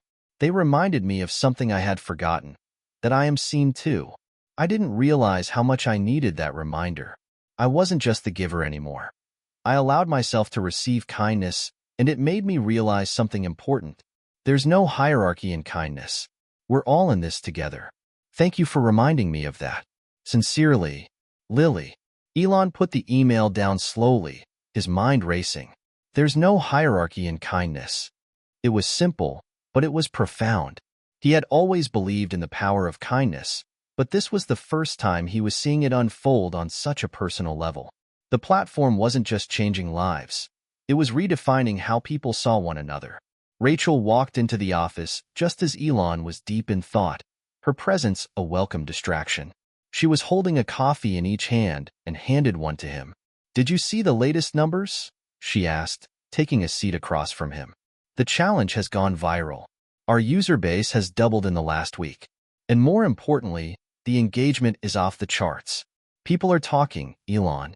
They're sharing stories, connecting with one another, and there's a clear sense of community forming. This is bigger than we thought. Elon nodded but didn't smile. He was still absorbed in Lily's message. It's not just about the numbers, Rachel. It's about what's happening underneath. This community, it's transforming into something real, something meaningful. Rachel leaned forward, her interest piqued. What do you mean? Elon glanced up at her. This platform is no longer just a space for random acts of kindness. It's becoming a support system. It's a place where people can share their struggles and know they're not alone. They're finding strength in each other. That's the ripple effect I'm talking about. Rachel's eyes widened. Are you saying we're on the verge of creating an entirely new type of community? Elon nodded. Exactly. I think we're tapping into something that's been missing in today's world. A community that transcends geographic boundaries, one that's based on a shared commitment to compassion. Elon's words lingered in the air, and for the first time in a long while, he felt the spark of something bigger than himself. As much as he had built See Me, it wasn't his vision alone anymore. It was a collective vision, one that was growing and evolving every day. Over the next few weeks, the See Me community continued to expand. The challenges grew more ambitious, and the stories of transformation became more powerful. But with growth came new obstacles. As the platform gained attention, not all of it was positive. There were critics who questioned the long-term sustainability of a kindness-based platform. The media began to paint See Me as a utopian fantasy, a pipe dream that could never survive in the harsh realities of business and the world economy. One afternoon, Elon was in a meeting with his core team when the topic of criticism came up. "We can't ignore it any longer," said Greg, one of the lead developers. "Some major news outlets are saying this whole kindness revolution is a gimmick. They're questioning whether we can actually turn this into a sustainable business model." Rachel chimed in, "But that's the thing.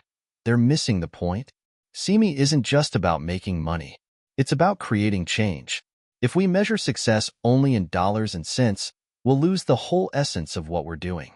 Elon rubbed his temples, the weight of the situation settling on his shoulders. "I get it, but we still have to prove that this works. We need to show that kindness doesn't just create a sense of community, it can also drive real change. Real-world change." The team discussed strategies for shifting the narrative. They knew they had something powerful on their hands, but the world needed more proof. They needed something tangible, something that couldn't be easily dismissed as just another feel-good movement. That's when the idea of the Ripple Project was born. It would be the largest, most ambitious challenge yet, a nationwide initiative that would involve people from every corner of the country. It wasn't just about doing good deeds. It was about collaborating in a way that created measurable, lasting change in people's lives. The Ripple Project would focus on areas like homelessness, mental health, and education, tackling systemic issues while bringing together a diverse group of volunteers, professionals, and community members. The project would be documented, not just for PR purposes, but for something deeper, to prove that collective kindness, when directed towards solving real-world issues, could have an immeasurable impact. As Elon reflected on the Ripple Project, he realized that it was exactly what they needed, a chance to show the world that kindness wasn't just a soft solution. It was a practical one. It wasn't about hoping for change. It was about creating it, one act at a time. Hit subscribe and leave a comment with where you're watching from.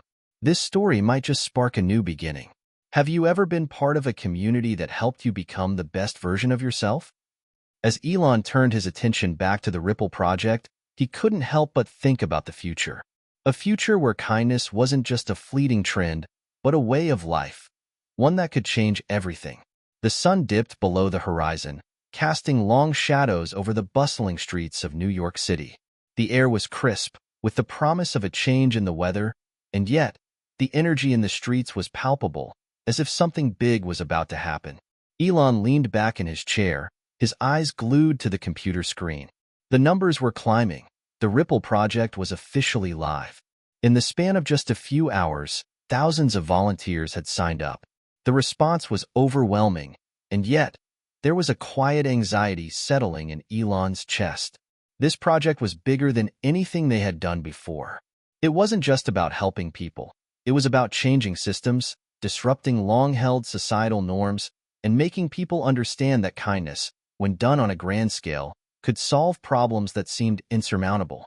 Elon's thoughts were interrupted by Rachel, who walked into his office with an urgent look on her face. "We have a problem," Rachel said, her tone serious. "What's going on?" Elon stood up from his desk, sensing the shift in the air. "It's the logistics for the Ripple Project. We've already encountered some pushback from several local governments," Rachel explained. "They're worried about what this could mean for their own systems, for their budgets, and their involvement in charity work. Some are asking if this is just another form of corporate social responsibility, while others are concerned it might disrupt local economies. There's a lot of fear and resistance." Elon's brow furrowed. "I knew it was too good to be true," he muttered, walking to the window. His gaze scanned the city below. It was all so familiar. The uncertainty, the resistance to change. But this time felt different. The stakes were higher. "We knew it wasn't going to be easy," Rachel continued. "But now we have to show them that we're not a threat. We're an ally. We can't just be another charity project. We need to show them that kindness isn't something to be afraid of. It's something they can benefit from." Elon nodded. "I understand. Let's get on the phone with the leaders of those communities. I'll speak to them directly. We'll show them the potential this has, not just for the people who benefit directly from our efforts, but for the communities as a whole. If we can make them see that kindness will strengthen their economies, it might just be the key." The next day, Elon found himself sitting in front of a camera, preparing for a live broadcast. He had invited community leaders from all over the country to join him in a virtual conversation.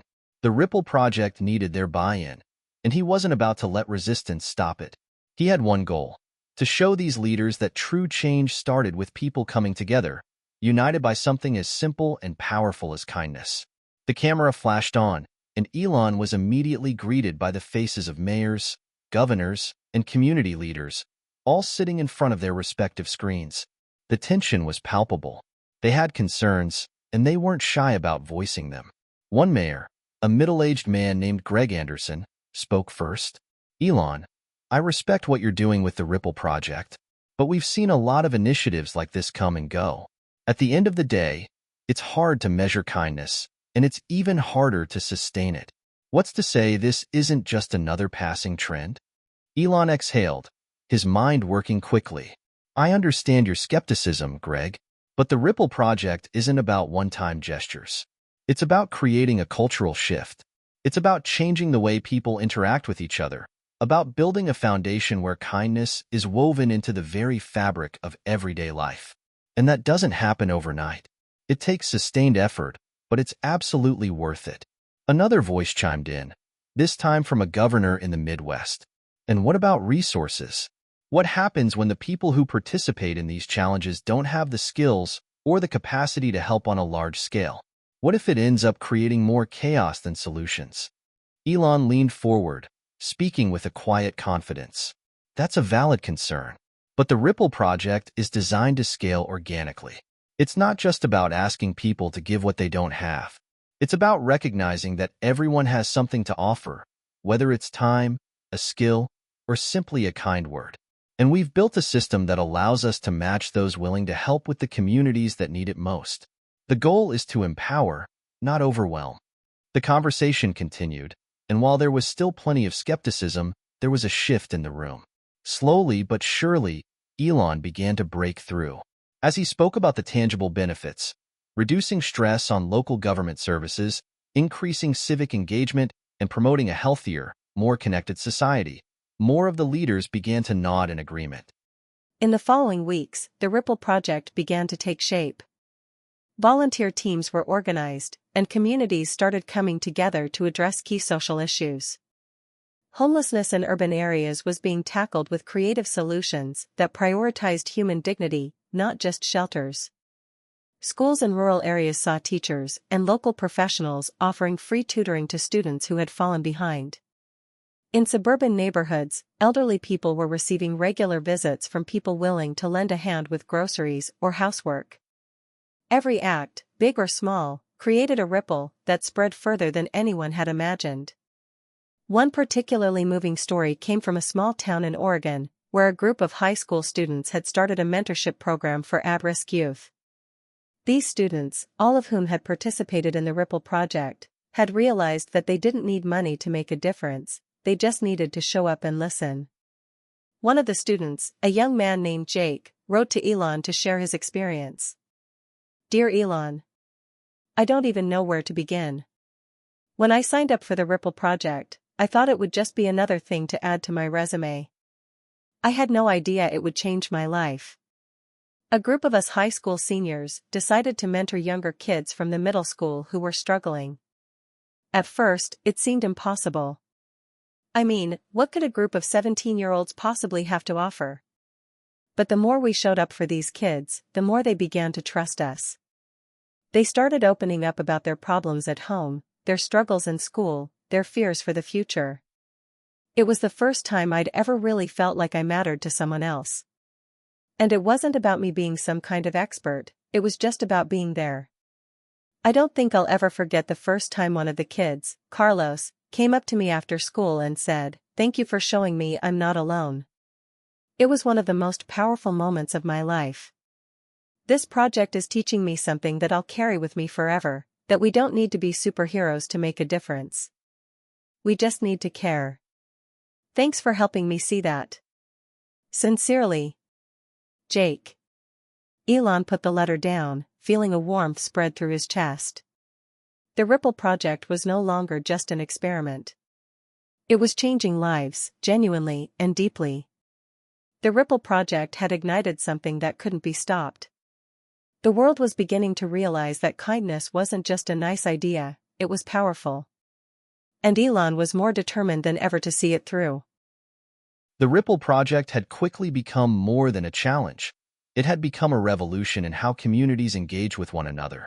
As the program expanded, so did the stakes.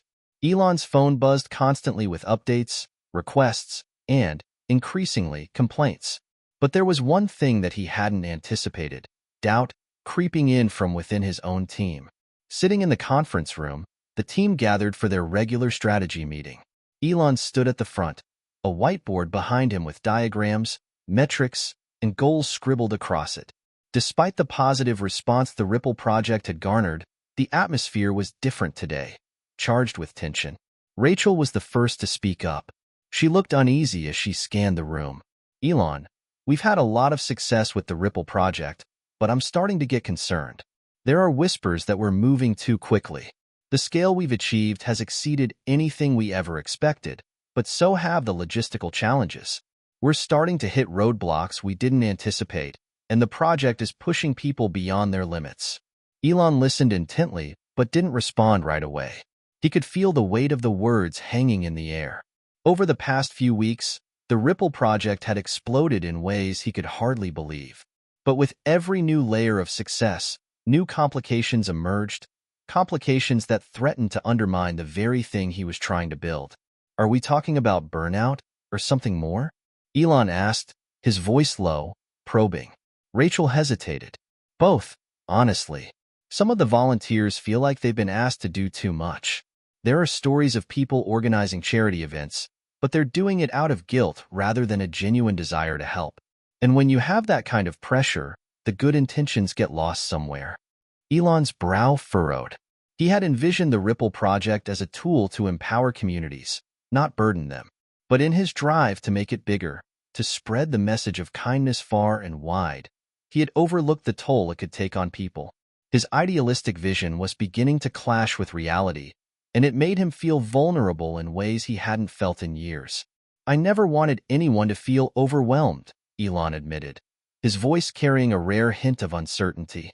This was supposed to be about spreading hope, not adding more pressure to people's lives.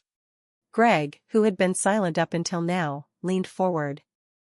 "It's not just about burnout. There's also the issue of sustainability. We've created a momentum that's impossible to stop, but if we don't find a way to make this project last long term, it will fall apart. There's a risk that it will all collapse under its own weight." Elon sighed deeply, running a hand through his hair. The question of sustainability had been lurking at the back of his mind for weeks. Could something based purely on the goodwill of individuals really endure in a world where time and resources were finite? "Then we need a strategy," he said, his voice firm. "We can't just scale for the sake of scaling. Let's go back to the heart of the project. Let's reconnect with why we started this in the first place. We need to make sure that each act of kindness, each contribution, is sustainable for the long term. People need to understand that their actions have impact without feeling like they're drowning in responsibility."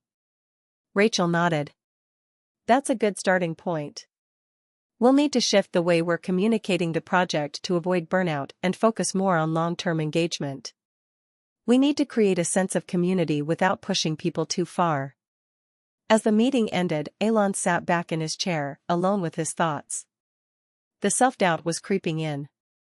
He had pushed his team and the public to embrace a radical vision, one that demanded more of everyone, including himself. But was he asking for too much?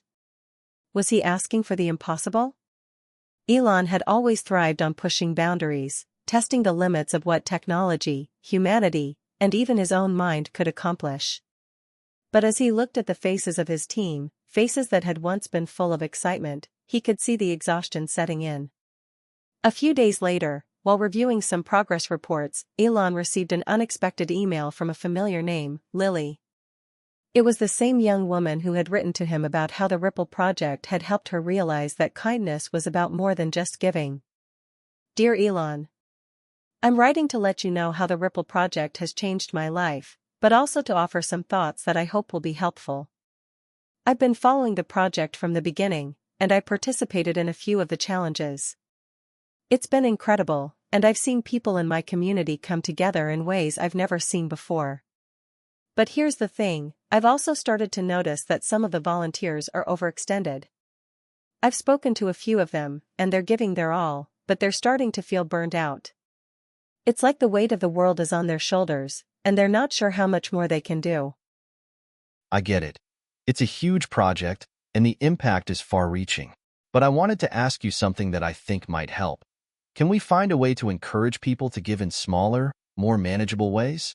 Kindness doesn't have to be overwhelming, and I think we need to remind people of that. Sometimes, the most meaningful acts are the simplest. Thank you for all that you're doing. I really believe in this project, and I just want to see it continue to grow in the right way. Sincerely, Lily. Elon stared at the email, his fingers hovering over the keyboard. The sincerity in Lily's words hit him hard. She was right. The Ripple project had ignited something remarkable, but it had also created a sense of urgency that was, at times, unsustainable. There had to be a way to scale the project while keeping the core principles intact: kindness, generosity, and empathy, without overwhelming those who had so generously offered their time and energy. The next morning, Elon called another meeting with his team. This time, he came with a new resolve. He had a plan. "We need to shift the focus of the Ripple project," he said, looking around at the team. "The goal isn't to force people into participating on a grand scale.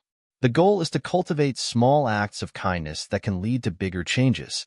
We have to remind people that every little bit counts. We'll scale back the challenges and make them more manageable, more personal." He paused for a moment, letting the idea sink in. Instead of asking people to take on huge tasks, let's give them bite-sized actions they can incorporate into their daily lives. Kindness doesn't have to come with a heavy price tag. It just needs to come from the heart. Rachel looked at him thoughtfully. "I like it. This approach could make the project more inclusive. People won't feel like they have to take on something they can't handle.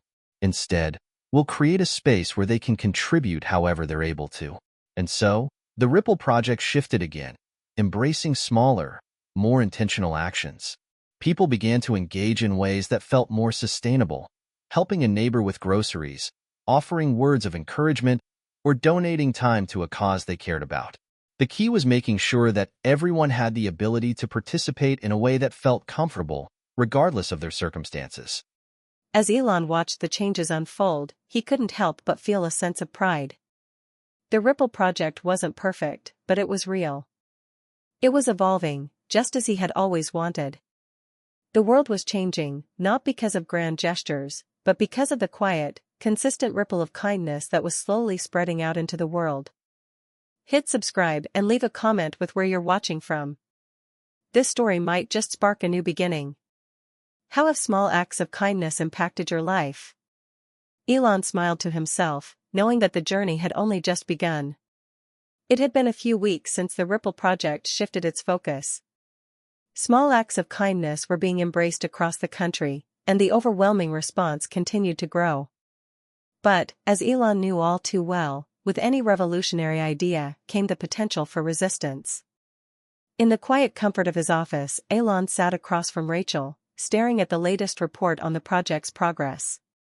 On paper, everything looked promising. The number of volunteers had increased, and stories of people's efforts were pouring in from all over the country. Yet something felt off. "Rachel," Elon began, his voice serious, "have you noticed anything strange? Something in the mood of the project?" Rachel furrowed her brow as she glanced at the report on her tablet. "Well, we've definitely seen a surge of interest, but there's been a lot of pushback too. A lot more than I expected." Elon nodded. He had heard whispers of it, rumors and comments in the media, from influencers, even from some of his own colleagues. The critics were out in full force. "It's the skeptics," Rachel continued, her tone laced with concern. "Some people are starting to think the Ripple project is too idealistic. They're saying that it's naive to think kindness can solve the world's biggest issues. They're accusing us of trying to distract people from the real problems. There's also this idea floating around that we're creating a culture of dependence, that people who need help will start relying on random acts of charity instead of addressing the root causes of poverty or inequality." Elon leaned back in his chair, processing what Rachel had said. He had anticipated some level of criticism. Every groundbreaking project had its fair share of detractors. But this was different. This wasn't just the usual corporate pushback, these were voices questioning the very foundation of what the Ripple Project stood for. "I knew this was coming," Elon said, his voice steady but tinged with frustration. "The world's never been kind to ideas that shake the status quo. But I wasn't expecting this level of backlash. We're talking about people who've dedicated their entire careers to the belief that systems of power can't change. What we're doing is testing the boundaries of those very systems." The backlash was undeniable. The media, once full of glowing praise for the Ripple Project, had turned. Headlines like, "Is kindness a Band-Aid on a bullet wound?" and "The Ripple Project, a new way to avoid real problems," began to dominate the news cycle.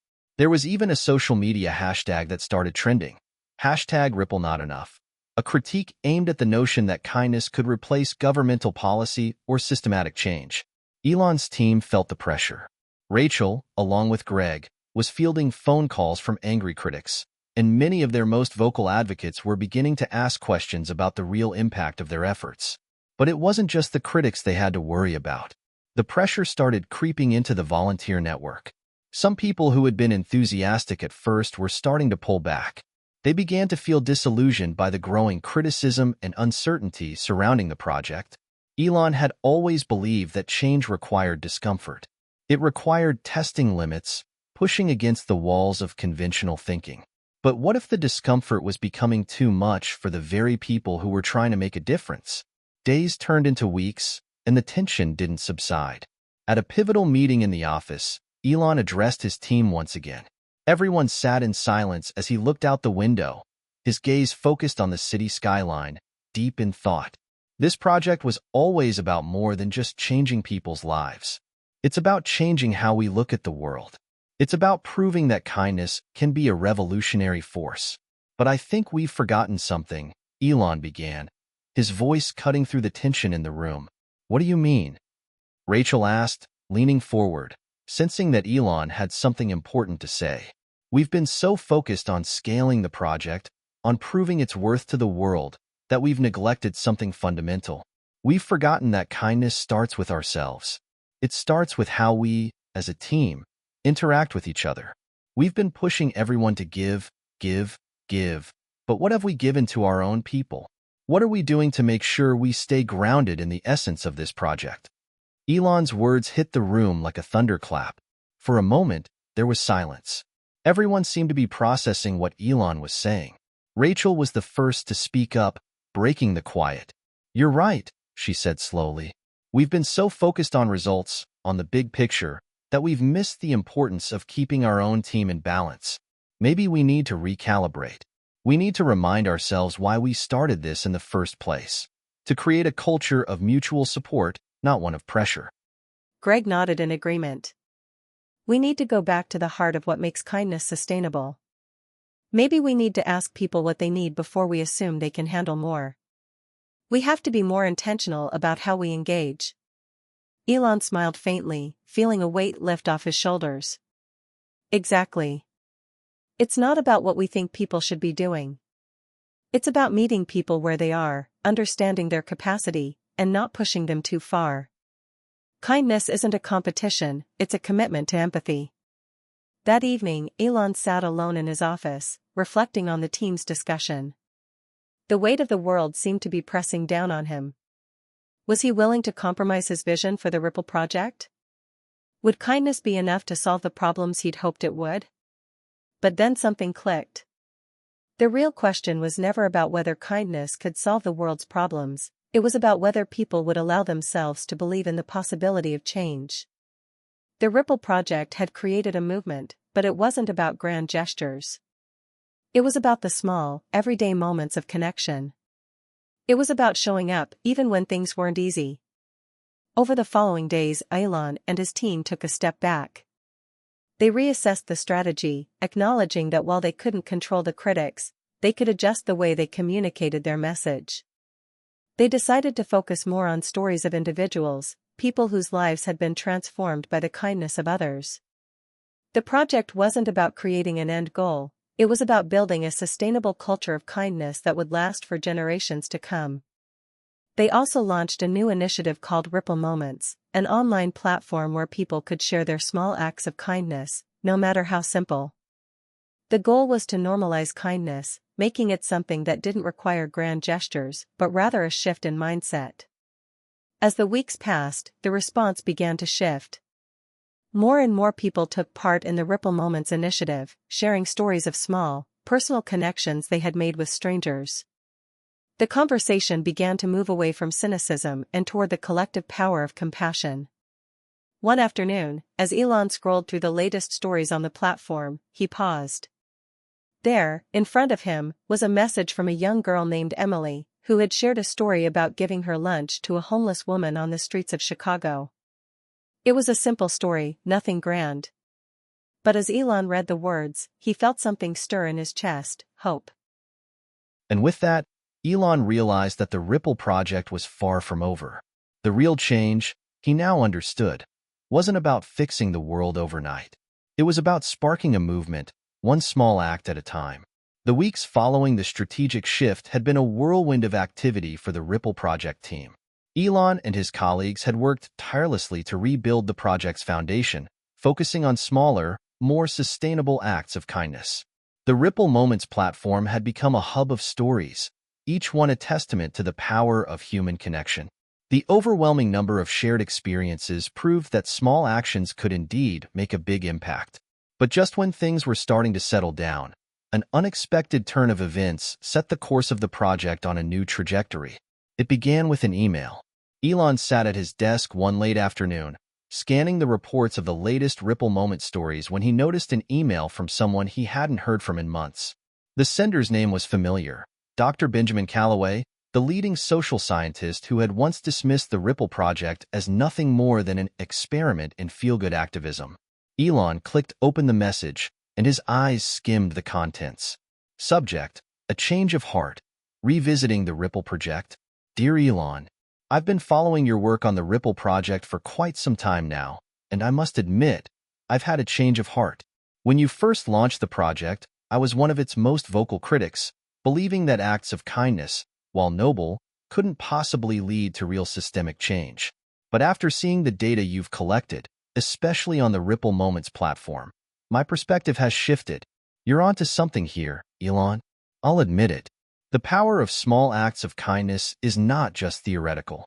It's becoming tangible. I would like to meet with you to discuss a potential partnership.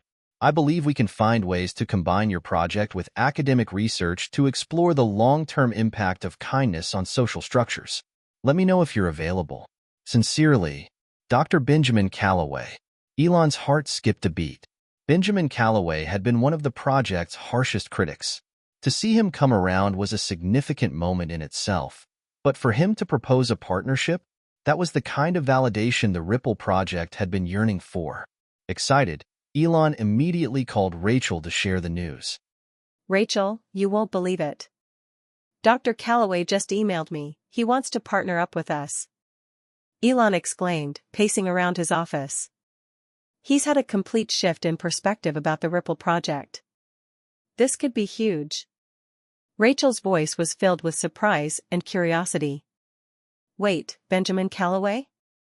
The same guy who said kindness couldn't fix systemic problems? That's the one. He wants to explore the long-term effects of kindness on social structures. He's even suggesting we combine his research with our platform to see how these small acts are actually influencing society in the long run. Rachel paused for a moment before responding. This could be the game changer we've been waiting for. If we get this right, we can prove that kindness isn't just an individual endeavor, it's a societal force. A few days later, Elon met with Dr. Callaway at his office, located in a sleek, modern building in downtown Palo Alto. The professor greeted him warmly, his demeanor noticeably different from the scornful academic he had once been. I've read a lot about the Ripple project since we last spoke, Dr. Callaway began, shaking Elon's hand. And while I'm still cautious about the idea that kindness can single-handedly solve all the world's problems, I have to admit, what you've done here is impressive. Elon smiled, but there was a hint of wariness in his expression. He had learned not to take things at face value. I'm glad to hear that. What made you change your mind? Calloway took a seat across from Elon, leaning forward with an intensity that matched his words. It's the data. I was skeptical at first. I thought you were chasing an illusion. But when I saw how quickly the Ripple Moments platform gained traction and how it began influencing people's actions in real time, I realized something. The small actions, the simple acts of kindness, they're shifting mindsets. And those shifts can have lasting effects. Elon felt a wave of excitement rush over him. That's exactly what we've been hoping to prove. But we need to go deeper. We need to understand if these individual acts are cumulatively changing the way people engage with one another, their communities, and even systems of power. I agree, Dr. Calloway replied. The concept of social contagion is well documented in research. Small acts of kindness can inspire larger movements. But what's truly revolutionary here is the idea that kindness can become a cultural norm. If we can show that kindness isn't just a temporary feel-good reaction but a sustainable shift in how people interact, we'll have something groundbreaking. Elon nodded eagerly. That's the vision. Let's work together. We can bring the research and the real-world data from Ripple Moments into a joint study. If we prove this, we could fundamentally change how people view social change. Dr. Calloway smiled, a glint of excitement in his eyes. I'm in. This could be the most significant project I've ever worked on. For the next few months, Elon and Dr. Calloway worked closely together, combining academic research with the real-world data collected by the Ripple project. The team expanded, bringing in sociologists, data scientists, and even a few philosophers to help analyze the profound impact of kindness on communities. As they gathered data, they began to uncover something unexpected. They found that communities with more active participation in the Ripple project showed signs of reduced tension, increased cooperation, and even higher levels of community trust. In areas where kindness had been regularly practiced, people reported feeling more connected, less isolated, and more hopeful about their futures. The findings began to make waves in academic circles and the media, which had previously been skeptical of the project. News outlets that had once ridiculed the Ripple project began to run stories with titles like, "Can Kindness Revolutionize Society?" The Ripple project and its surprising impact. The message was clear. Kindness wasn't just an abstract idea. It was a force that, when scaled, could reshape communities and improve social cohesion in profound ways. Back at the Ripple project headquarters, Elon stood before his team, who were now armed with the research data that confirmed their original belief. "We've made it," Elon said, his voice filled with emotion. This project was never about proving kindness could change the world. It was about showing that kindness is already changing the world. We've proven that small actions can lead to big change. And now, we've got the science to back it up. Rachel smiled, her eyes glistening with pride. I think this is just the beginning. The Ripple project had transcended its initial concept. It was no longer just a movement about kindness. It had become a cultural shift. Elon and his team had not only proven that kindness could change lives, but they had also shown that it could change society. Now, the real challenge lay ahead. Maintaining the momentum and ensuring that kindness would continue to ripple out, influencing future generations in ways they hadn't yet imagined. As Elon looked out at the city skyline once again, a sense of fulfillment washed over him. The Ripple project had exceeded his expectations in ways he couldn't have predicted. But the journey wasn't over. There was still so much more to do. Hit subscribe and leave a comment with where you're watching from. This story might just spark a new beginning. What does kindness mean to you? And with that, Elon smiled, knowing that the next chapter in the Ripple project had already begun. The Ripple project had reached an unprecedented level of success. Its positive impact seemed to be everywhere. People were starting to embrace kindness on a global scale, and even the most hardened critics were beginning to soften their views. The data was clear. Communities that practiced kindness saw greater cooperation, higher trust, and even lower levels of crime. Elon, Rachel, and the team were riding a wave of success. But as the project grew, so did its challenges, some of which no one had anticipated. It all began with a troubling trend that emerged from the data. While the Ripple Moments platform continued to thrive, there was an increasing number of stories that featured manipulative kindness. Some individuals had begun to exploit the platform, using it as a way to gain social leverage or personal gain. Elon had always feared this possibility. Kindness, after all, was a human construct, and humans, by nature, could use anything to their advantage, good or bad. One evening, as Elon sat in his office reviewing the reports, Rachel walked in, a worried expression on her face. She held a tablet in her hand, the screen filled with data that was hard to ignore. "Elon," Rachel said, her voice laced with concern. "You need to see this." She handed him the tablet, and Elon scrolled through the stories. Some were innocent, small acts of generosity that continued to warm his heart. But others had a different tone. "I helped an elderly woman across the street today, and she gave me $100. It wasn't about the money, but now she sees how much I can help others." #Ripple Moment, read one post. Another story read, "I gave a homeless man a meal today, and in return, he gave me a business connection that's going to change my life." #Ripple Success. Elon frowned, his eyes narrowing as he absorbed the implications. "This is not what we intended," he muttered, handing the tablet back to Rachel. "These aren't acts of kindness, they're transactions. They've twisted it." Rachel nodded gravely.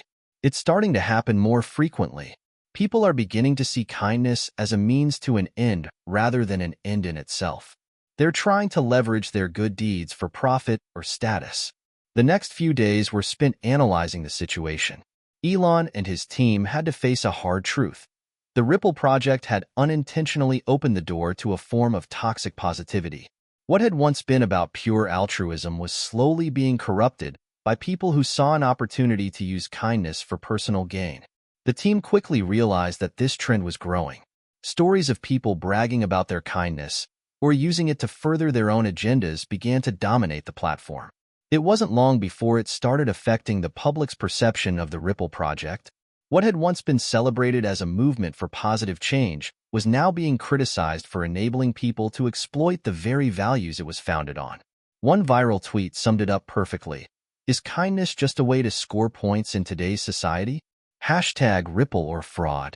The skepticism began to spread like wildfire, and Elon knew they had to act quickly to regain control. But the more he thought about it, the more he realized that this wasn't just about the platform. It was about human nature. Kindness, like any other force, could be used for both good and bad. He turned to Rachel, who had been working tirelessly with the data team to identify patterns. "We need to put an end to this," Elon said, frustration evident in his voice. "We can't let people turn kindness into a currency." Rachel sighed. "I agree. But we also need to understand that this is a human issue, not just a project issue. We can't control people's intentions, but we can guide them." Determined to make a change, Elon and the team decided to implement new guidelines for Ripple Moments. They introduced a verification process for stories to ensure that individuals weren't using the platform as a way to gain personal advantages. The new system required users to explain the motivations behind their actions and reflect on the emotional impact of their kindness, rather than simply focusing on what they received in return.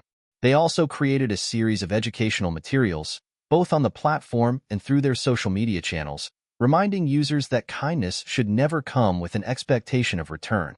They emphasized that the true essence of kindness was in the act itself, not in the rewards that came with it. But even as the team took action, they knew that the road ahead would not be easy. Weeks passed, and while the new measures helped to reduce some of the exploitative behavior, the damage had already been done. The media, ever quick to latch onto a new controversy, picked up on the shift in the Ripple project's mission. Headlines like, "Is kindness just a new trend? Experts say it's losing its meaning," began to circulate. Social media, once a hub for heartfelt stories of generosity, was now flooded with debates about the authenticity of kindness. Elon sat in a meeting room, surrounded by his closest advisors, including Rachel, Greg, and a few of their PR specialists. The mood was somber. "I knew this wouldn't be easy," Elon said, breaking the silence. "But this this feels like we're losing control of the narrative." Rachel looked around the room, her eyes focused on the reports in front of her. "We can't ignore the fact that people are starting to treat kindness as just another trend. The question is, how do we reset this? How do we remind people of what the Ripple Project was really about?" Greg, who had been quiet until now, leaned forward. "It's not just about resetting the project, it's about resetting society's understanding of kindness.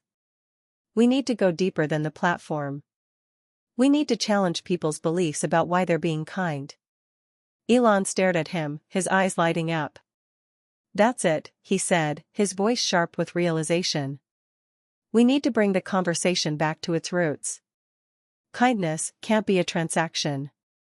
It has to be a reflection of humanity, an act we do for others without expecting anything in return. Let's focus on why we're kind, not just on what we get from it." With a renewed sense of purpose, the team developed a new campaign to tackle the growing misconception around the Ripple Project. They launched a series of personal testimonials, featuring everyday people who spoke candidly about their experiences with kindness, not as a means of gaining something, but as a way to enrich their own lives and the lives of others. They also partnered with philanthropists, spiritual leaders, and community activists to lead discussions about the true meaning of kindness, emphasizing the importance of selflessness and empathy in building a stronger society. The campaign didn't just focus on the Ripple Project, it became a larger movement to redefine how society viewed kindness. Elon knew that to truly change the narrative, they had to touch the hearts of the people, not just their minds. Months passed, and the tide began to turn. Slowly but surely, the original spirit of the Ripple Project, pure, selfless kindness, began to rise above the noise. The platform became more than just a place for sharing stories, it became a symbol of a collective movement toward greater empathy and genuine connection. Elon stood in front of a group of volunteers at a Ripple Project gathering, watching as people shared their personal stories and their impact on the world. "We've been tested," he said, his voice steady yet filled with conviction. "But this project isn't about perfect outcomes. It's about the process. And in that process, we've learned one thing. Kindness, at its core, isn't something we give to get something back. It's the thing that brings us all together. It's the thing that can truly change the world." As he spoke, Elon knew that they had reached another turning point. The Ripple Project had been tested, challenged, and shaken, but it was still standing. And with each passing day, it was becoming stronger than ever. The weeks following the launch of the new campaign were crucial. Elon and the Ripple Project team had been working around the clock, pushing out new content, engaging with people, and addressing the criticisms head-on. They were relentless in their efforts to reset the narrative and remind people of the core values of kindness. Despite their best efforts, however, the transition wasn't without its struggles. The media, who had initially jumped on the Ripple Project's success, now seemed to relish in every small misstep. Every piece of negative feedback, every story that hinted at the project's failure, was magnified. Elon couldn't help but feel the pressure mounting on him and his team. But one evening, as he sat in his office going through the latest reports, he realized something crucial. They weren't just up against the skeptics and critics anymore. They were up against the larger narrative society had created about kindness. A narrative that believed kindness was nothing more than a trend or a way to gain status. Elon leaned back in his chair, reflecting on everything they had accomplished. The Ripple Project had become something far bigger than he had originally imagined. It was no longer just a movement, it was a cultural force.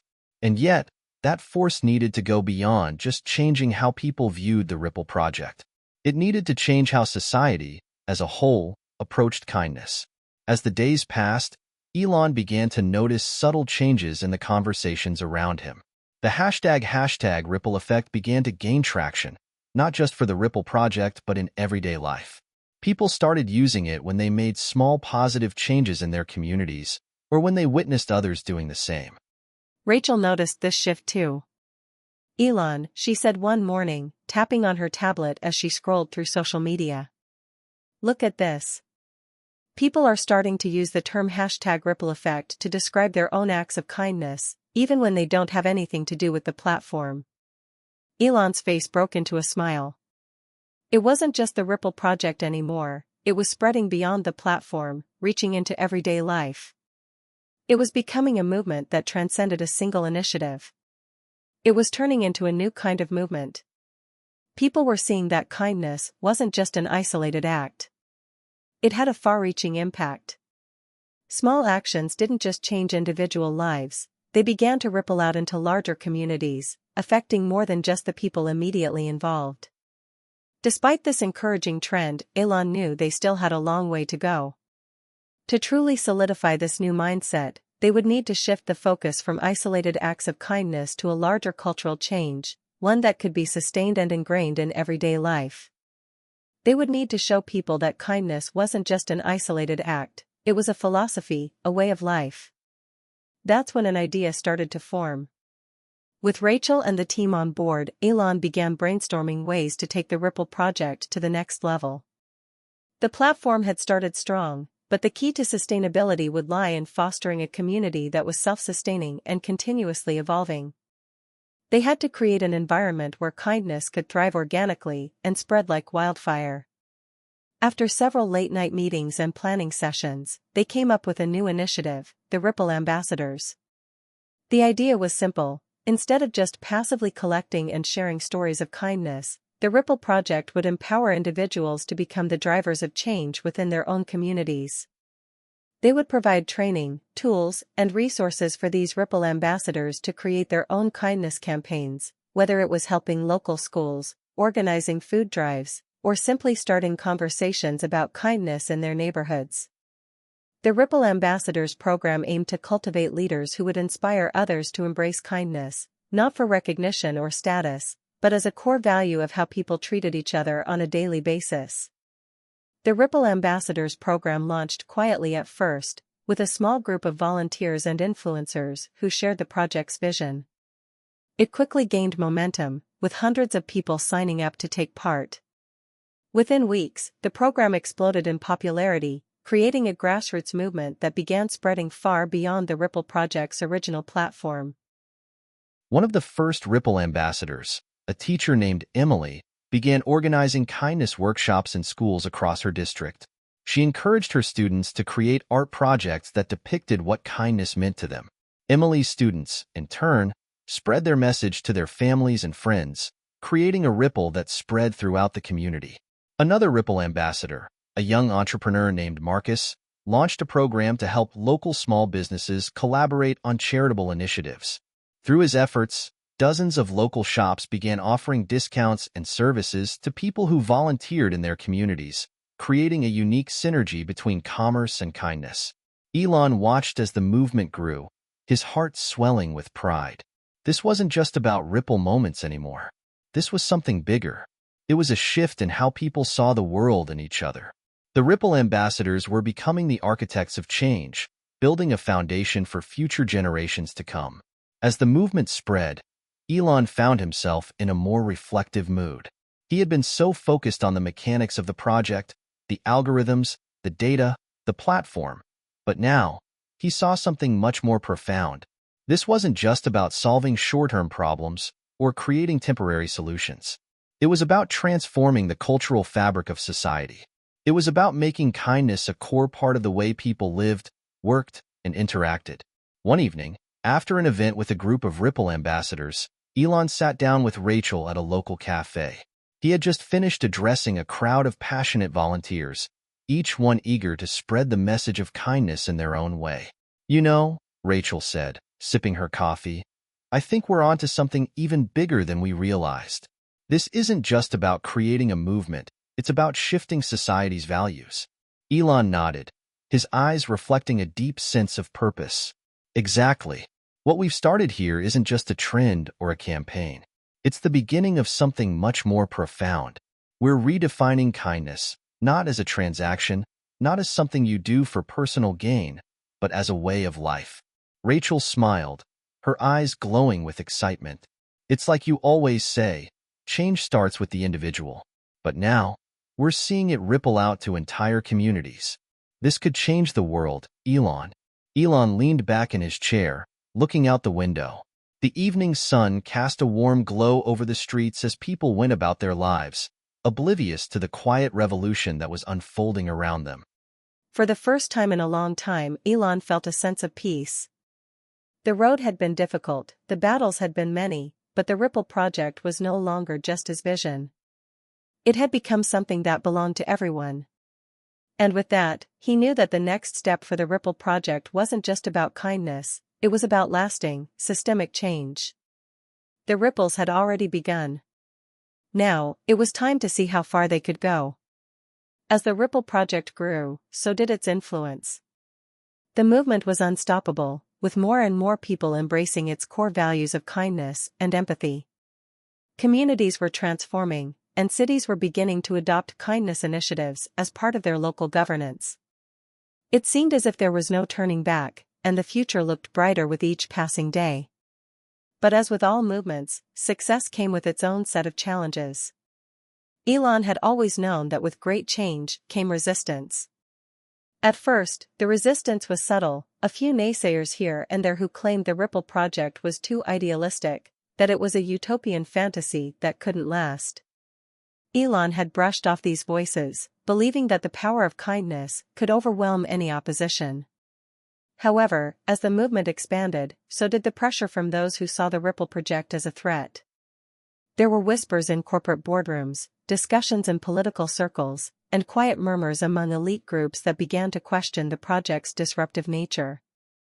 The Ripple project, after all, wasn't just about kindness, it was about creating a new world order, one where the power dynamics of society could shift toward empathy and community instead of profit and power. One morning, Elon received a phone call from Greg, his trusted friend and advisor. His voice was tense, a rare occurrence that immediately raised alarm. "Elon, we need to talk," Greg said urgently. "You're not going to like this, but we've been monitoring some unsettling developments." "What's going on?" Elon's heart rate picked up. "What's happened?" "We've been receiving reports of coordinated opposition to the Ripple project. We've traced a series of media campaigns, financial backing, and even legal threats aimed at discrediting us. There's a shadow group working behind the scenes to dismantle everything we've built." Elon sat back in his chair, stunned. The Ripple project had made enemies, but he hadn't expected them to come for it so soon, or so decisively. Greg continued. "It's not just a few disgruntled individuals, Elon. There are corporations, lobbyists, and even politicians who see what we're doing as a threat to their interests. If kindness and empathy begin to take root in society, their control and profit margins start to shrink. They're worried, and now they're taking action." In the following weeks, the extent of the opposition became more apparent. A sleek, well-funded media campaign began to emerge, flooding news outlets with stories questioning the Ripple project's legitimacy. The media painted the initiative as a fad, a marketing ploy, and even accused it of undermining traditional values. The narrative was clear. Kindness couldn't be a foundation for a strong society. It was naive, unrealistic, and dangerous. To make matters worse, stories began circulating that some of the Ripple ambassadors had been involved in financial scandals. These were unsubstantiated rumors, but they were amplified by the media, creating doubt in the minds of many. The whispers grew louder, and soon, even some of Ripple project's most dedicated followers began to question the movement. Rachel, who had been on the front lines working to defend the project, looked exhausted. One evening, as she and Elon sat in a conference room, she let out a deep sigh. "Elon, they're coming at us from every angle. Social media is flooded with negativity. We're being accused of manipulating people's emotions. There are accusations that we're using the kindness platform to gather personal data for profit." Elon stared out the window, his mind racing. "We're not doing anything like that," he said firmly, but he could see the damage. Despite their best efforts, the growing narrative of doubt was sinking in, and people were starting to question their motives. The irony was not lost on him. Kindness itself was being attacked. He paused and then added, "But that's exactly what they want, isn't it? To make us question our core values." Rachel nodded slowly. "Yes. They're trying to break us. They know that if they can plant seeds of doubt, the entire project will lose its momentum. We've made them nervous, Elon. The crisis deepened when legal threats started to materialize. Several powerful entities filed lawsuits against the Ripple project, accusing them of unfair competition, data privacy violations, and even claiming that their kindness initiatives were actually manipulative psychological tactics aimed at controlling the masses. Although these legal actions were unfounded, they had a chilling effect. One afternoon, Elon received a formal cease and desist letter from a major corporation that was threatened by the Ripple project's success. The letter accused the Ripple project of interfering with their consumer loyalty programs, which had previously thrived by offering incentives for customer purchases. The Ripple project's model of pure altruism was turning people away from transactional kindness, and that was costing them money. Elon could feel the weight of the situation pressing down on him. The enemy wasn't just opposing them, it was actively working to undermine everything they had built. Rachel met Elon in his office, holding up a stack of papers. "I just got off the phone with our lawyers. The opposition is serious. They're relentless. But here's the thing, this isn't about facts anymore. It's about narrative control." Elon leaned forward. "You're saying it's about perception?" "Exactly," Rachel replied. "People are starting to doubt the authenticity of what we're doing. They've twisted the message so much that even the most loyal followers are now second-guessing everything. This isn't a legal battle anymore. It's a battle for hearts and minds." As Elon sat in his office, feeling the pressure mounting, he realized that this was the true test of the Ripple project's core mission. The world was watching, and the forces that were trying to tear them down weren't just targeting the project, they were attacking kindness itself. They were trying to convince the world that kindness was a weakness, a dangerous ideal, and a threat. But Elon knew something that those who opposed them didn't understand. Kindness wasn't something that could be destroyed with negative headlines or legal threats. It was a force of nature, one that had the power to endure even the harshest attacks. And so, in the face of growing opposition, Elon made a decision. The Ripple project wouldn't just respond to the attacks, it would fight back by doubling down on the very principles that had made it so powerful in the first place. If they were going to survive this storm, they would need to remind people why they had started this movement in the first place, to prove that kindness wasn't just a trend, it was a transformative force that could change the world. The next day, Elon made a bold move. He addressed the growing backlash head-on, speaking directly to the public in a live broadcast. His message was clear and unwavering. The Ripple project is about one thing, kindness. It's about changing the world for the better, one act at a time. We've been attacked by those who fear change, who profit from division and self-interest. But we will not be silenced.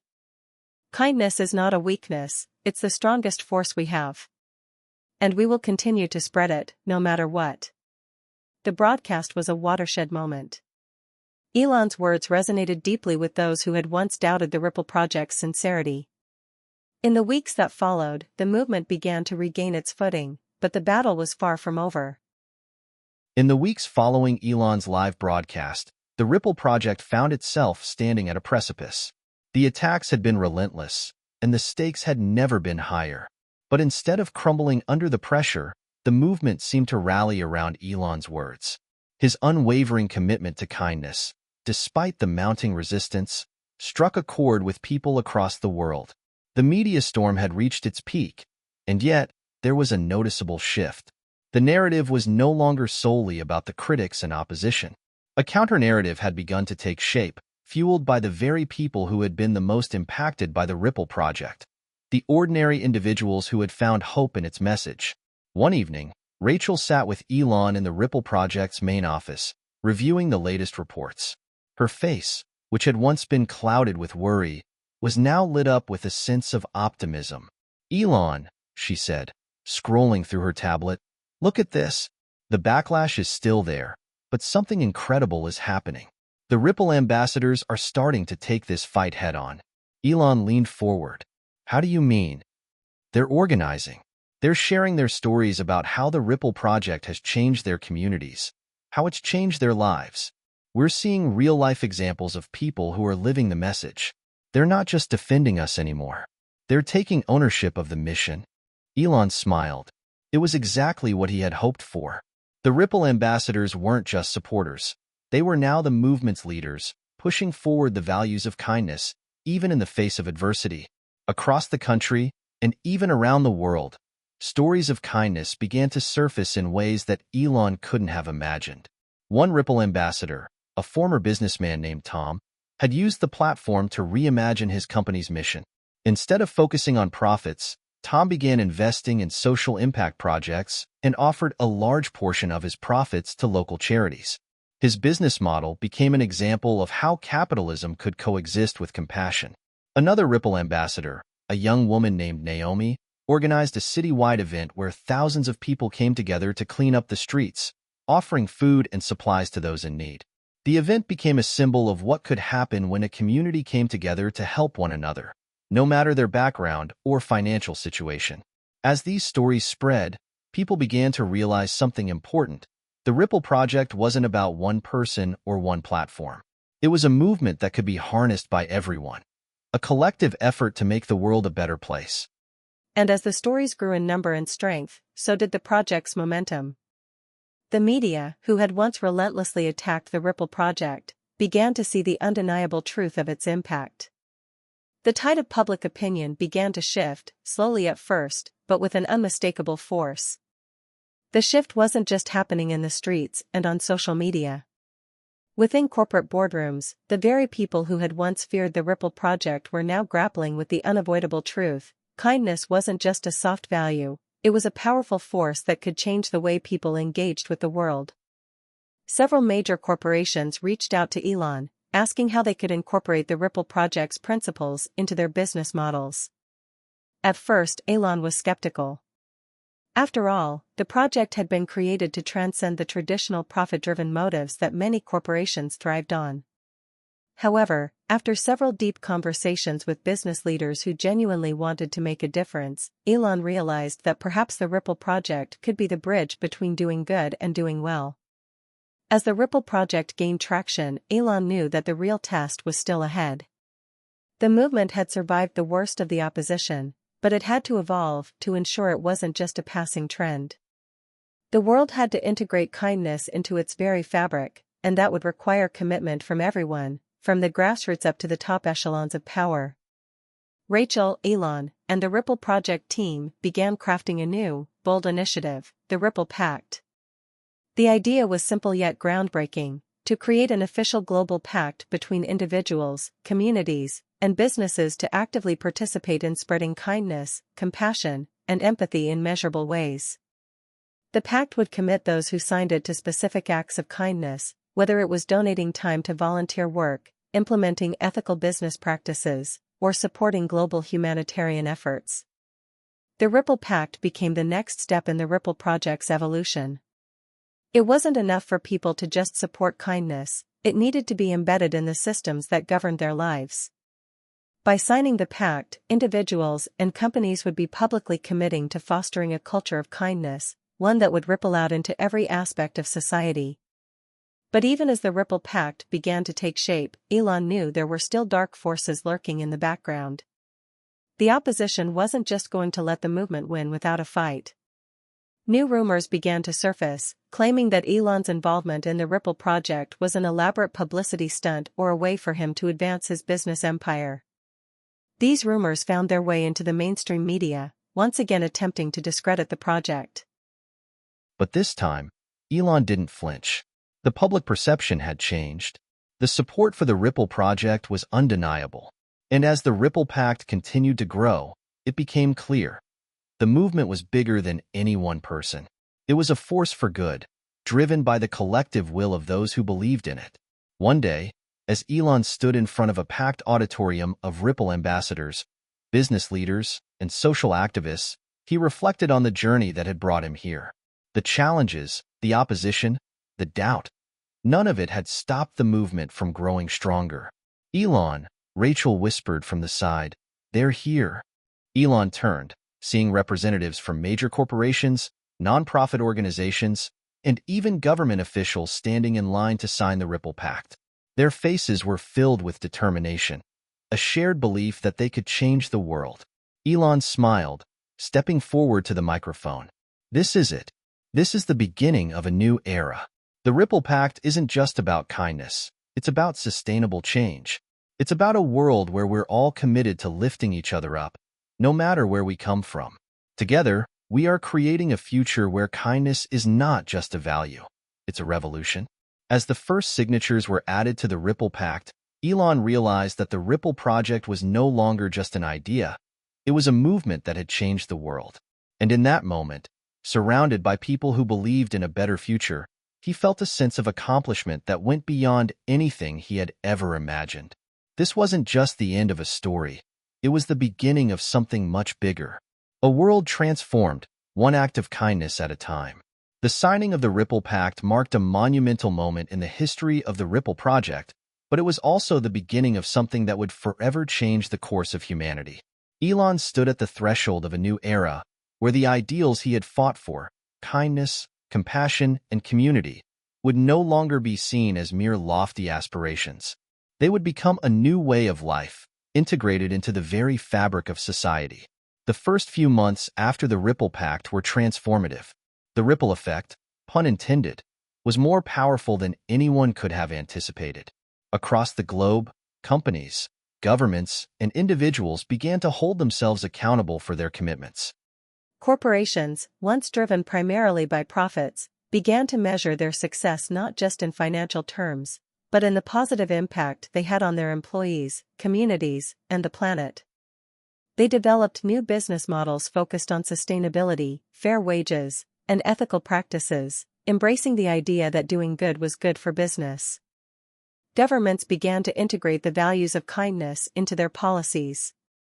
International agreements were made to address poverty, inequality, and climate change, with a focus on cooperation and mutual respect rather than competition and division. The once overlooked concepts of empathy and human dignity found their way into legislative frameworks across the world. At the grassroots level, individuals who had once felt disempowered began to realize that they had a voice in shaping the future. The Ripple Project had ignited a sense of unity, a collective commitment to kindness that transcended borders, ideologies, and backgrounds. People from all walks of life, whether they were entrepreneurs, teachers, healthcare workers, or activists, felt inspired to take action in their own communities, creating a world that reflected the values they held dear. But as the movement spread, Elon faced a new set of challenges. The more successful the Ripple Project became, the more it attracted attention. Not all of it was positive. There were still those who saw the rise of kindness and empathy as a threat to the status quo. Critics argued that the Ripple Project was too idealistic, that it was unrealistic to expect such widespread social change. Yet, this time, the opposition was different. The skeptics no longer had the power to undermine the movement. The public had spoken. The people who had experienced the real-world impact of kindness were too numerous to ignore. The skeptics and critics were left on the sidelines, their arguments drowned out by the overwhelming wave of goodwill that had taken over the world. One afternoon, Elon sat alone in his office, reflecting on the journey that had led to this point. The battle had been long, and the road had been fraught with obstacles. He had faced personal doubts, public attacks, and the weight of global expectations. Yet, through it all, he had remained committed to the mission, to prove that kindness could change the world. As he looked out the window, watching the city below, he couldn't help but feel a deep sense of gratitude. The Ripple Project had grown into something that was no longer just about him. It was a legacy that belonged to the people, and in that moment, he realized that he had achieved something greater than he had ever imagined. He had changed the world. Rachel walked into the room, a smile on her face. She could see the weight of the past few years lifting from Elon's shoulders. "Elon, it's happening," she said, excitement in her voice. "The world is embracing kindness. The Ripple Pact has reached over 100 million people. The Ripple Project is no longer just an idea. It's a movement that's transforming lives." Elon stood up, walking over to the window and gazing out at the bustling city below. The streets were filled with people, all walking with a sense of purpose. Kindness, it seemed, was everywhere now, woven into the very fabric of the society they had created together. "I always knew it was possible," Elon said quietly, but I never imagined we would get this far. This is just the beginning. Rachel nodded. It's not just the Ripple project anymore. It's a global movement, and it's working. As the Ripple project continued to grow, the world began to change in ways that were unimaginable just a few years before. The economic disparity that had once plagued so many nations began to shrink as companies and governments worked together to address systemic issues of poverty and social inequality. The global effort to tackle climate change accelerated, driven by a shared sense of responsibility toward future generations. But perhaps the most profound change was in the hearts and minds of the people. The values of kindness, empathy, and compassion weren't just ideals to strive for. They had become the guiding principles of everyday life. People didn't just talk about making a difference, they were actively living it. Kindness had become the currency of this new world, a world where cooperation and mutual respect took precedence over competition and division. It was a world where people helped each other, not because they had to, but because they wanted to. It was a world where differences were celebrated, not feared, and where everyone was invested in the well-being of one another. Elon's role in the movement began to evolve as well. While he remained an influential figure, his role had become less about leading the charge and more about supporting others who were carrying the torch forward. The Ripple project had sparked a global shift, but it was the people who were truly making the change. In a final act of humility, Elon addressed the world in a live broadcast. The message was simple, but it resonated deeply with millions. The Ripple project was never about me. It was never about a single person or even a single idea. It was about all of us. It was about our collective responsibility to make the world a better place for everyone. And now, as we move forward, I want to remind you of something important. Kindness isn't just a force for good, it's the most powerful force in the world. It's up to each and every one of us to carry this movement forward, to make kindness not just a part of our lives, but the foundation of the world we build together. The broadcast was a turning point. It wasn't just a call to action, it was a celebration of everything the Ripple project had achieved. It was a recognition that kindness was no longer an abstract ideal, it was a reality that had transformed the world. As the broadcast ended, the camera zoomed out, showing the faces of millions who had come together to create this new world. People of all races, religions, and cultures stood side by side, united by a common purpose, to spread kindness, to help others, and to make the world a better place. And in that moment, Elon knew that the Ripple project had not just changed his life, it had changed the course of human history. Hit subscribe and leave a comment with where you're watching from. This story might just spark a new beginning.